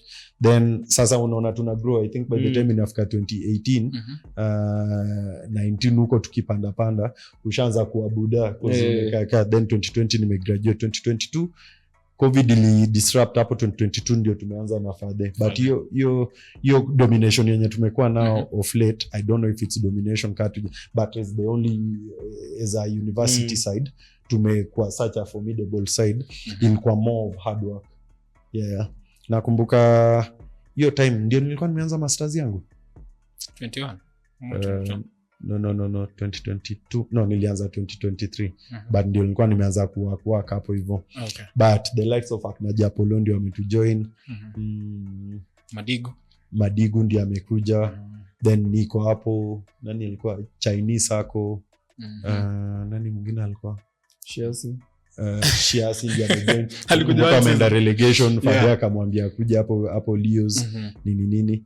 So tulianzia tu hard work. I think hapo ndio tena time nimekuwa captain. Tukasema guys tunataka kuamka asubuhi. Na the only catch kwa hiyo kuamka asubuhi, umejua nyinyi maboys huwezi amka 5 ujipikie chai. Fadea akasema atakuwa anatubaia breakfast. Nice Food secret. Hiyo tu akasema guys nyinyi mkuje tizi nitabai breako whatever capacity ama msikiwa na doa anatuma tunabai breako but tizi tunaingia ilikuwa 5:30 by 6 tulikuwa tushaanza tizi. Na hivyo ndio tulianza ni kuwork toward kupiga ondeng kwenda runs asubuhi. Na hiyo asubuhi unapiga unaingia job ama unaingia daro, jioni tena mko tizi. Unapiga tizi, mko on. Mvua ilikuwa inanyesha, mko hapo. Nakumbuka niko na video fulani ya Japolo before aitwe national team. Mvua ilikuwa imenyesha na ana umbrella. Ndio huyo ako hapo ameingia na mvua, mwili yote ni maji. Anakuja tena apewe kits zingine juu. Umejua unakuja asubuhi so uendi kwingine, so ni hizo kits zenye umebeba umevaa ndio umenini. Na tulikuwa tunakuja come rain come shine, hiyo ndio saa ilikuwa nini yetu, come rain come shine lazima muingie tizi. And I think kila player alikuwa na come, nilikuwa naamka na lazima nikupigie masese tutoke. Na nikifika tizi kama hujafika inabidi ninakwambia sianzi tizi kuja saa hii. So ulikuwa na make sure umepush watu. Na the only thing ilikuwa lazima saa mimi niamke. Hauna choice, hata kama umechoka huwezi sema umechoka. Lazima utoke. Na hiyo domination ikatuleta sasa tukacheza Embu Sevens tukabeba hiyo 2022. Tukasema guys hii kitu tuko nayo. So sasa ni kuwa same page. Tukatrain defense and to realize defense ni very important. Mimi kama captain nikamwambia guys mimi nitakuwa hapo kati. Unaona hapo hiyo shuttle sevens msana napiganga hapo katikati. Nikamwambia hiyo ndio inawashinda. Nitaingia hapo. Hizo kazi zingine ngumu ni mfanye ama nitawapea nita support hapo mfanye. Chesco anatokea tizi. Umejua ulikuwa mmezoea tizi ni ya jioni tu. This time sasa mnaambia Chesco mbona ukuje tizi? 5 am lazima atokee. And I think hiyo pia ndilimjenga kaitwa national team. But tulikuwa tuko committed, tunajua hii ndio kitu yenye tunadai. Tunajua tunaweza shinda, but umejua tena mjai test ushindi that bad. Tumeshinda tu Embu haina that oof. Then mkaanzia season ya kwanza Christy. No. Kabeberi tumecheza hapo hivyo tukapiga matimu. Tukarealize tuko na superstars. Japs ndiye ana rise. Actually Japs alikuwa ameumia hizo Kabeberi. Then Christies alikuwa ameumia hata kucheza finals. Alikuwa anaanza from bench alikuwa ameumia, sijui hata alicheza mwisho but I think aliingia tu ile kutoa lazima alicheza hiyo game. Tulikuwa tuko on. Like fitness wise tulikuwa tuko sawa. Tulikuwa tuna rival KCB because walikuwa ko fit au pia. Tukabeba kila wakatupiga Kabeberi tukarealize guys tunaweza fika finals alafu SportPesa inaangusha pesa. Sasa at least now you have something to fight for. We've been fighting for pride nini. Umejua hapo tizi Chesco aseme but the team inashinda na wabaia sweet. Watu watapigana hadi washange. Ni sweet tu but I think kuna something there's something to fight for. Hivyo ndio tukaenda tukabeba Christies, watu wakarealize tuko on. Na hiyo the whole time tulioperate smart, maybe a fall there but that consistency kasaidia. So 2023 pia tukasema tuna push tu hivyo tukakuwa number 3 I think for both seasons. Hadi 2024 sasa unajua bana tumezoeanga kushinda hii kitu. That's why tukishinda hata Prince Lu Sevens tulikuwa tunasema guys tunajua kushinda game. So sasa hii hakuna nini ati tunajaribu ama kaa vibes and inshallah before. Sasa mnajua kushinda. Na most of it ni hard work. Matches wote tumekuwa nao hiyo passing na kujua the basics. Basics ya rugby kwa ruck speed na kupass hiyo ball ilikuwa very crucial and important. So umeongelea story na hiyo 2022 time mmeanza kuwork hard grao mnamka asubuhi na jioni. Tena ndio time ulikuwa umeanza masters. So how are you balancing masters, going to the rugby, going to the gym na kucheza rugby? Ulikuwa balance aje books hizo zote? 2022 na ulikuwa na kazi yeah. So unafanya hizo vitu zote aje? Kuna kazi, kuna rugby, kuna kuamka kwenda gym, kuna 5 am, kuna zoezi ya jioni. 2022 sasa ndio hiyo nimekuwa captain. Sasa wewe ndio unapush, umejua captain lazima ushow. Tena wewe ni captain tena. Come shine, lazima ushow. Ukikosa kushow up sana ni hata nini. Then wasa wana look up to you now to make the necessary steps to make the noise in case something is going wrong ama kitu kama hiyo. But sasa nimeanza masters yangu 2023. 2022 tumeitwa na McGrath national team, mimi Japs Madigu, kulikuwa na mse mwingine kulikuwa na watu wengine. Hiyo ndio tumeitwa hadi na Bukuse tumepatana huko 2023. So ndio hiyo tumeenda, uko national team, unaingia tizi, then unakuja job, lazima ukuje job nini. Na job unachase, umejua job tena wadai kutambua nini. So unaingia huko tizi ya national team, unawaambia guys siwezi risk ni story ya chuo nini. So unatoka karibu 9 unaenda mtaa, unaenda job kupush. Job ni kurun hadi jioni. Daro zetu ni physical, so masters yetu ilikuwa 5:30 to 8:30. So lazima hiyo ndio masaa ya zoezi. So saa zingine naingia hivi tizi, naingia karibu 4 ama for something. By the time waswa wanaanza the main hard things, unarudi Daro. Saa zingine unaingia Daro hata hujaoga, umesweat, umebonda tu hapo kwa kona unini. But mostly unaingia mapema, una have a quick shower, unaenda Daro. Hiyo ndio ilikuwa routine yangu, sana nimezoea. Kaa tizi ni ngumu national team, unachukua leave ya half a day. So unatoka leave 1 umeingia job to 5:30 umeingia Daro. Nilikuanga consistent. Then kaa uko free unafanya assignments au unapiga research zako. So sidhani past 2.5 years kani nilikuwa nishaichukua time tu ya kurest ama kuchukua break. Nilikuanga, but I think nilikuwa najua nini na chase. So unaenda na imekuwa same hata nikiwa Nyake this time unaenda.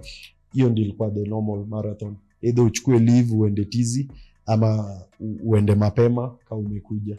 Na ilikuwa so evident because unapata players wa Strathmore anaingia tizi masaa zake, ikifika za Daro anatoka. Na hiyo ndio priority yenye Strathmore ameweka. Daro ni a much priority because ni so hard to balance, so you have to figure out.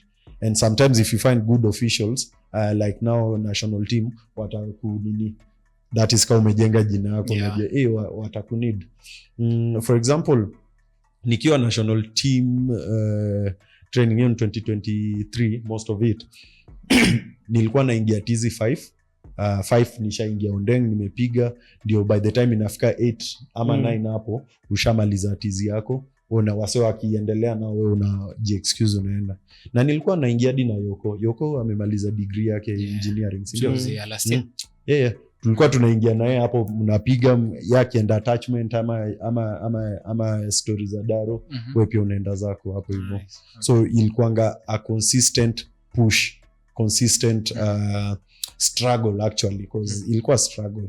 Hizo ma travel mingi yenye unapiga, umejua nafaa to travel back on Monday after sevens especially, but una travel immediately after games on Sunday because uko na exam ama uko na Daro on Monday.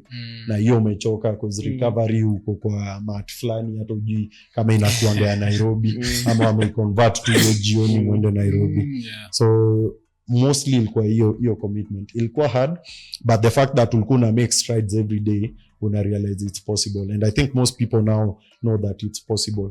Okay. But I can't lie that ilikuwa to a normal ride in the park. So your iconic jersey number 8. Kuna mtu aliva hiyo jersey hata sikujua make team? Ama juu hata umecheza game zote hapo sikujua make team. Masa ulikuwa unacheza huka, sikupata umecheza huka? So ulikuwa unavaa hiyo jersey 8? Nilikuwa navaa hiyo jersey 8. I think ilianza unajipata ushaanza kucheza hivi, unaona ile ushapata jersey yako ni high school. So nasema sasa mbona unini hivyo. Then hiyo jazi ilikuwa inapiga kazi chafu. Number 7 ilikuwa na Chinese amerarua itaka kitumbo katini. So Baku alikuwa na yake 19. Au wengine props whoever wanafaitia tu yao. So msee anapigwa, ukipigwa shoka msee atavaa, but mostly unajipata unacheza tu hizo game zote. So msee anajuanga tu number 8 ndio anavaa. amwezi sumbuana. Nimebit shoulder right peke yake. Ilikuwa inafanya job. I think wana tackle mostly na shoulder right. Then mimi nilikuanga zile kazi chafu. Utanipata nimemake big tackle but any breakdown ulikuwa unanipata. Turnover. Kwambia tu hapo, and I think most people, kuna game fulani ya Kabras nilikuwa na such a huge time tisini walikuwa wameanza wanajipata close to 8 turnovers tu game ikicheza, wametupiga mingi but wewe ukiangalia ukitick boxes zako uko sawa, then back wako huko na 16 tackles. So nilikuanga naambia Baku, wewe ukimkata mimi nachukua. And mostly ilikuanga hivyo with most players. Na nimecheza in such a way na kwambia Masese, uko kwa wing ni noma. Sawa, weenda mimi nitakam. Wewe mshikie tu shati basi nitakuja nimalizie. So hiyo ndio ilikuwa job yangu, ku run across the place. Then una have some pride with that jersey number 8. I know some people wamepitia same wakiwa na jersey number 8 but I think I felt some pride with it, na kucheza for such a long time. Apart from small injury nini number 8 cheza nao for so long, nilikosa kuibeba. Sorry, hadi wakakupea chukua hiyo ni yako. So utairest utairest weke kwa nini? Nitachukua. I think watu walinichocha nitaiweka. Si nitaiweka kwa nini? Kwa frame. Kwa frame. Imeraruka but nitaiweka tu. Napata go ahead. But iko. Itaweza bana. Nice. So way forward after we announce this your last nini at Strathmore. The next stop. Next thing after Strathmore. Sijui hata. Anyway. Nimecheza, kuna watu wamecheza hii rugby miaka mingi. Kuna wengine wako 10 years ahead of me kwa hii rugby na bado anajibamba. And I think for example mtuka Aswes, unajua Asusu Amonde. Amonde. Amecheza miaka nao, unaona back rows watu naenda Scubas before ende sijui sasa ni coach ama kwa wapi. Kuna huko Mayolo. Bado wamecheza for such a long time na uliona ukianza. So unaona you still have it in you. So unaenda mbali. Uko na Dedan. Tuko na Dedan Morris. Dedan njoo kwa 39. Dedan get well soon. Alipata first time since ni join Leos, since nianze rugby nimeona Dedan ameenda surgery. Ya magoti. Ajaiumia. Hata nini ananijua alicheza, tulikuwa tunacheza Memorial Cup. Aliumia kwa Jimmy, yes. Jimmy alipass akichezea Leos, a former nini player wa cooperative pia. So tulikuwa na Memorial game na huko ndio aliumilia. But get well soon Dedan Morris. Tunajua ni strong, bado hajaacha kucheza, hiyo ndio nzuri. So kuna watu wengi wamecheza to their 40, so I think I still have it in me kuendelea bado kucheza. Bado mimi ni young tap. Mimi ni Gen Z. Mimi bado ni Gen Z, so si tu born to one. Nitajibamba. So unataka kujibambia wapi? Sijajua timu yenye naenda, to be honest. But I think nataka tu place yenye apart from the rugby wise yenye nisha grow, just that professionally ka unaweza grow to I think being challenged as an adult. Unajua unaweza fikiria wewe ndio mzito hapo Leos, kumbe unaenda huko kwenye unapata kuna ma legends sasa unakuwa rookie. And I think it's a cycle of life that we have to accept. Na I think itakuwa a very good challenge because Leos imenipea everything that I need to that level. Nime inspire people to that level. And I think the next step now ni playing for fun and inspiration as well. Okay. Your message to maybe last time. Mbia na wapenda. Na walombo top. Na walombo top. Hii conversation imekuwa refu hadi na hizi light mingi. But 27 to current Leos players, former Leos players and the upcoming players. I think every time you join Leos and any other club there, you're always that one rookie without with not much knowledge on the sport, and every day if you look back you are not where you wanted to be, and we hope that every chance, every opportunity you take, it builds up to something big, and that's the true meaning of 27, where you give your all every 24 hours of the day, 7 days of a week, 365 a year. That adds up to 27. And because you respect your grind, you respect your hustle, you respect your education, also let other people respect it. and may you push for the good thing that you want to achieve. May you fight for that which you think is right, and give your 27 in all you're doing. 27. Nice. Okay, so niko na quick fire questions. Hakuna kufikiria. Venye imekama unajibu. Uko dire? Hapo umenikamata. Twende. Favorite position to play 7s or 15s? Favorite position to play 7s or 15s? In both, I mean. In both. 7s, favorite 7s hooker, because you are all over the place. 15s. And 15s back row. You know, you get more opportunities to hold that ball. Wanaweza sema hiyo ball usipik. Ukipika hata kuchapa. So unapenda kushika ball? Napenda tulia. Next question, man. Who's the toughest opponent you faced? Toughest opponent, Cabras. Funniest teammate at Leos? Cabras ningewapiga by then hang boots. But ni sawa. Funniest teammate at Leos? What do you mean funniest? Funniest teammate at Leos? I'm the funniest. I'm a comedian. Yes, after si rugby ama ningekuwa stand up comedian. Okay, after mimi. Ama uoni. Ni mimi. Wengine wako far back. The funniest one Japs. Hajasema kienyo funniest. Hey, but then what is funny? Ni kama hakuna cha tuna. Ni mimi tu. Kwa wako tu serious. Watu wanasoma bana. Pre-match ritual or superstition? Pre-match ritual or superstition. Kupepeta ball. Yeah, dimba. Yeah, nilikuanga nasikiza ngoma, but most time nikipepeta, you just want to bond with the ball. Okay. Yeah. So unaona boy anapenda ball sana. Ama bowler. So unaweza shishana ball? Okay, so next question. Favorite try you've ever scored? Favorite try you've ever scored? I think Christy. Final. Yeah. Yenye nilitinga hapo. Wait, the one we lost ama the one we won? The one we won. Okay. Yeah. So favorite. Nilibeba rival opponent. Alikuwa anaitwa Oje. Oje nimembeba hadi tribal. Actually nile side nani alipigwa? Abukusi. Hapo tena mko tu na bahati venye mngenishika. Nilikuwa naenda kwa stand ya Leos by then to ijazi niende huko. Ni job yangu imeisha. Watu wako kamera. Walinikamera Bano game ijaisha. So I think naikumbuka like it was yesterday. Dream rugby destination you'd love to play in? Dream rugby destination I'd love to play in. England. So sema si Roses? No, mimi mtu wa Roses. But yeah, England iko two vibes. Nitaenda huko France bana wanauana huko. Uliza Baku.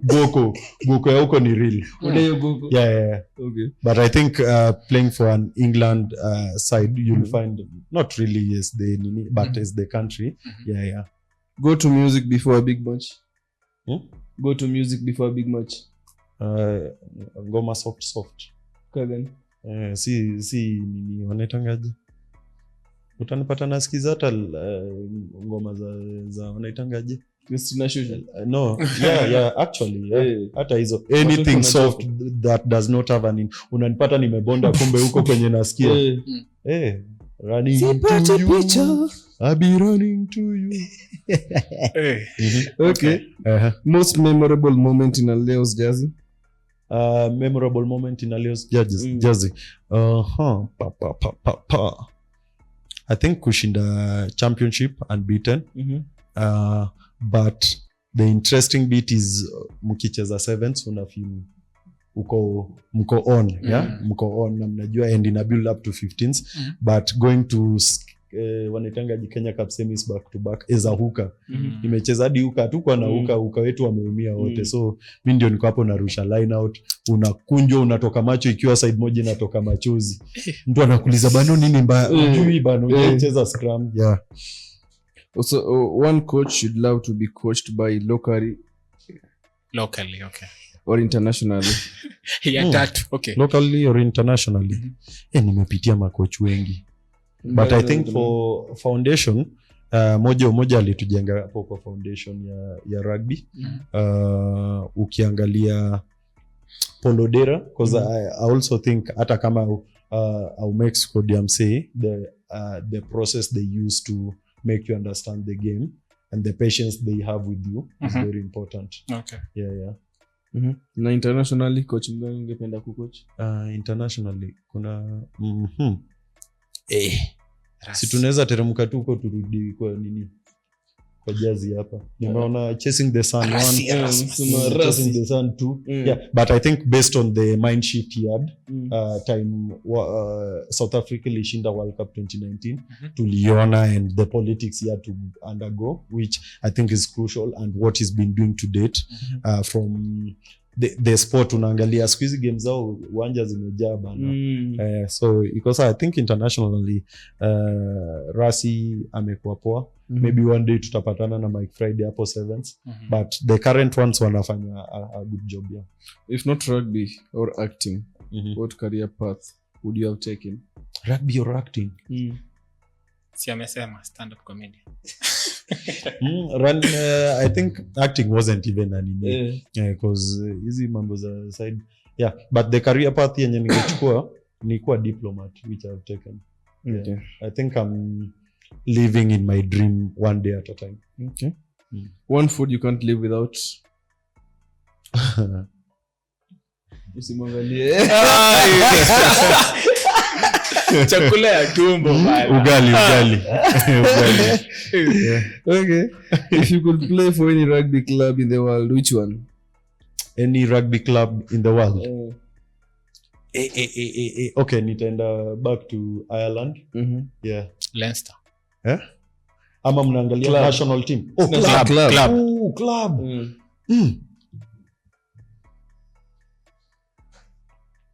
I don't think I have one in mind. Yeah. Cabras. International nini sija follow. Okay. Lately mimi nakwanga watch highlights kidogo kama umesonga. Ati Cabras. Si wako international walisema ni Western. Okay guys, that was our time with Barnabas Owuor. Matoke, any final remarks? Bano, shukran maze kwa come through and all the service yenye umefanyia Strathmore Lions. Me as a fan I very much enjoyed and thanks for the jersey by the way 2 years later. By the way nilikudunga jersey. Yeah, thanks. But you are a big fan and I think once in a while unapata mse nampea jersey at least. So for Bano Malene. Hopefully I think hii season tutaongea na the alumni's office wajaribu kujenga merchandise for Leo's fans. Actually, of course with the Strathmore logo and everything. Ndio tukiandizi matua and everything, if you want to associate with Leo's you can just reach out tupange kitu. Naweza nunua hoodie, college jacket, whatever ya Strathmore kutumia. Makes sense.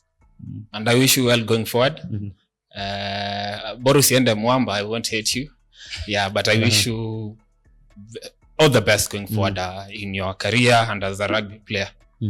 Na tukiariu hatujamalizana na nyinyi. Tunakaa manze. Yeah. Mwamba is still at heart.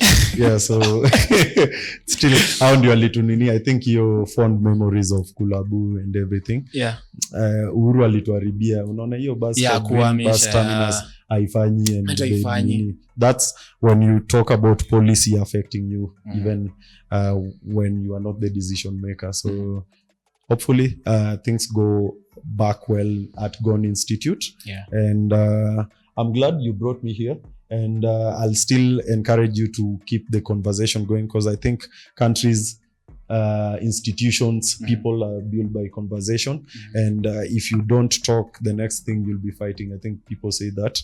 So the best way is to talk, and however direction the conversation goes, you take it, because there are not so many people who are driving conversation about rugby in the rugby KE, and it's a big thing, and that's why you get 5,000 4,000 people joining your space. Kumbuka Twitter hata ijabeba fans wengi wa rugby, uko Facebook. Just know that so many people have eyes there, so, and it means so many people are interested in the sport. And I hope that the governance issues at the KRU are sorted. And if it's working out, because we don't owe whoever is holding those positions anything, we can decide, and that's a democratic side. And we hope that the build up or constitution or whatever, it's built to make legacy for players and the sport in general. So 27. So guys, as I wrap it up the same way I'm wrapping up my expensive. Wejua hizi vitu ni expensive sana. Acha ni rap. Kamoi. So guys, by the way, carry by the Bano, thanks for coming. By the way, your insights have been helpful na maybe zitasaidia one or two people both academically or in life. Msanaweza learn a thing or two from you about loyalty. Sika police ajui loyalty ni nini. So to carry you, just so you know, we are on to you. Not a choker. Hata kama tufanye hii vita wawili, mimi na Matoki, tunamuoka, tunakam. Sasa watu nyinyi mta record camera. Hata tumeparadi diplomat hapa sasa guys. Sijui kama mtatuweza. Future chairperson. Wewe jua, future chairperson. So guys, it's on. Players, the way we said, stop being cowards. Na by the way, mtoke Facebook. Mkuje X mali kuna information. Facebook unatona wa mislead huko by the way. And that was it for Rogue Rugby TV. Episode 17 out. Kwa majina bado Marsaizi out.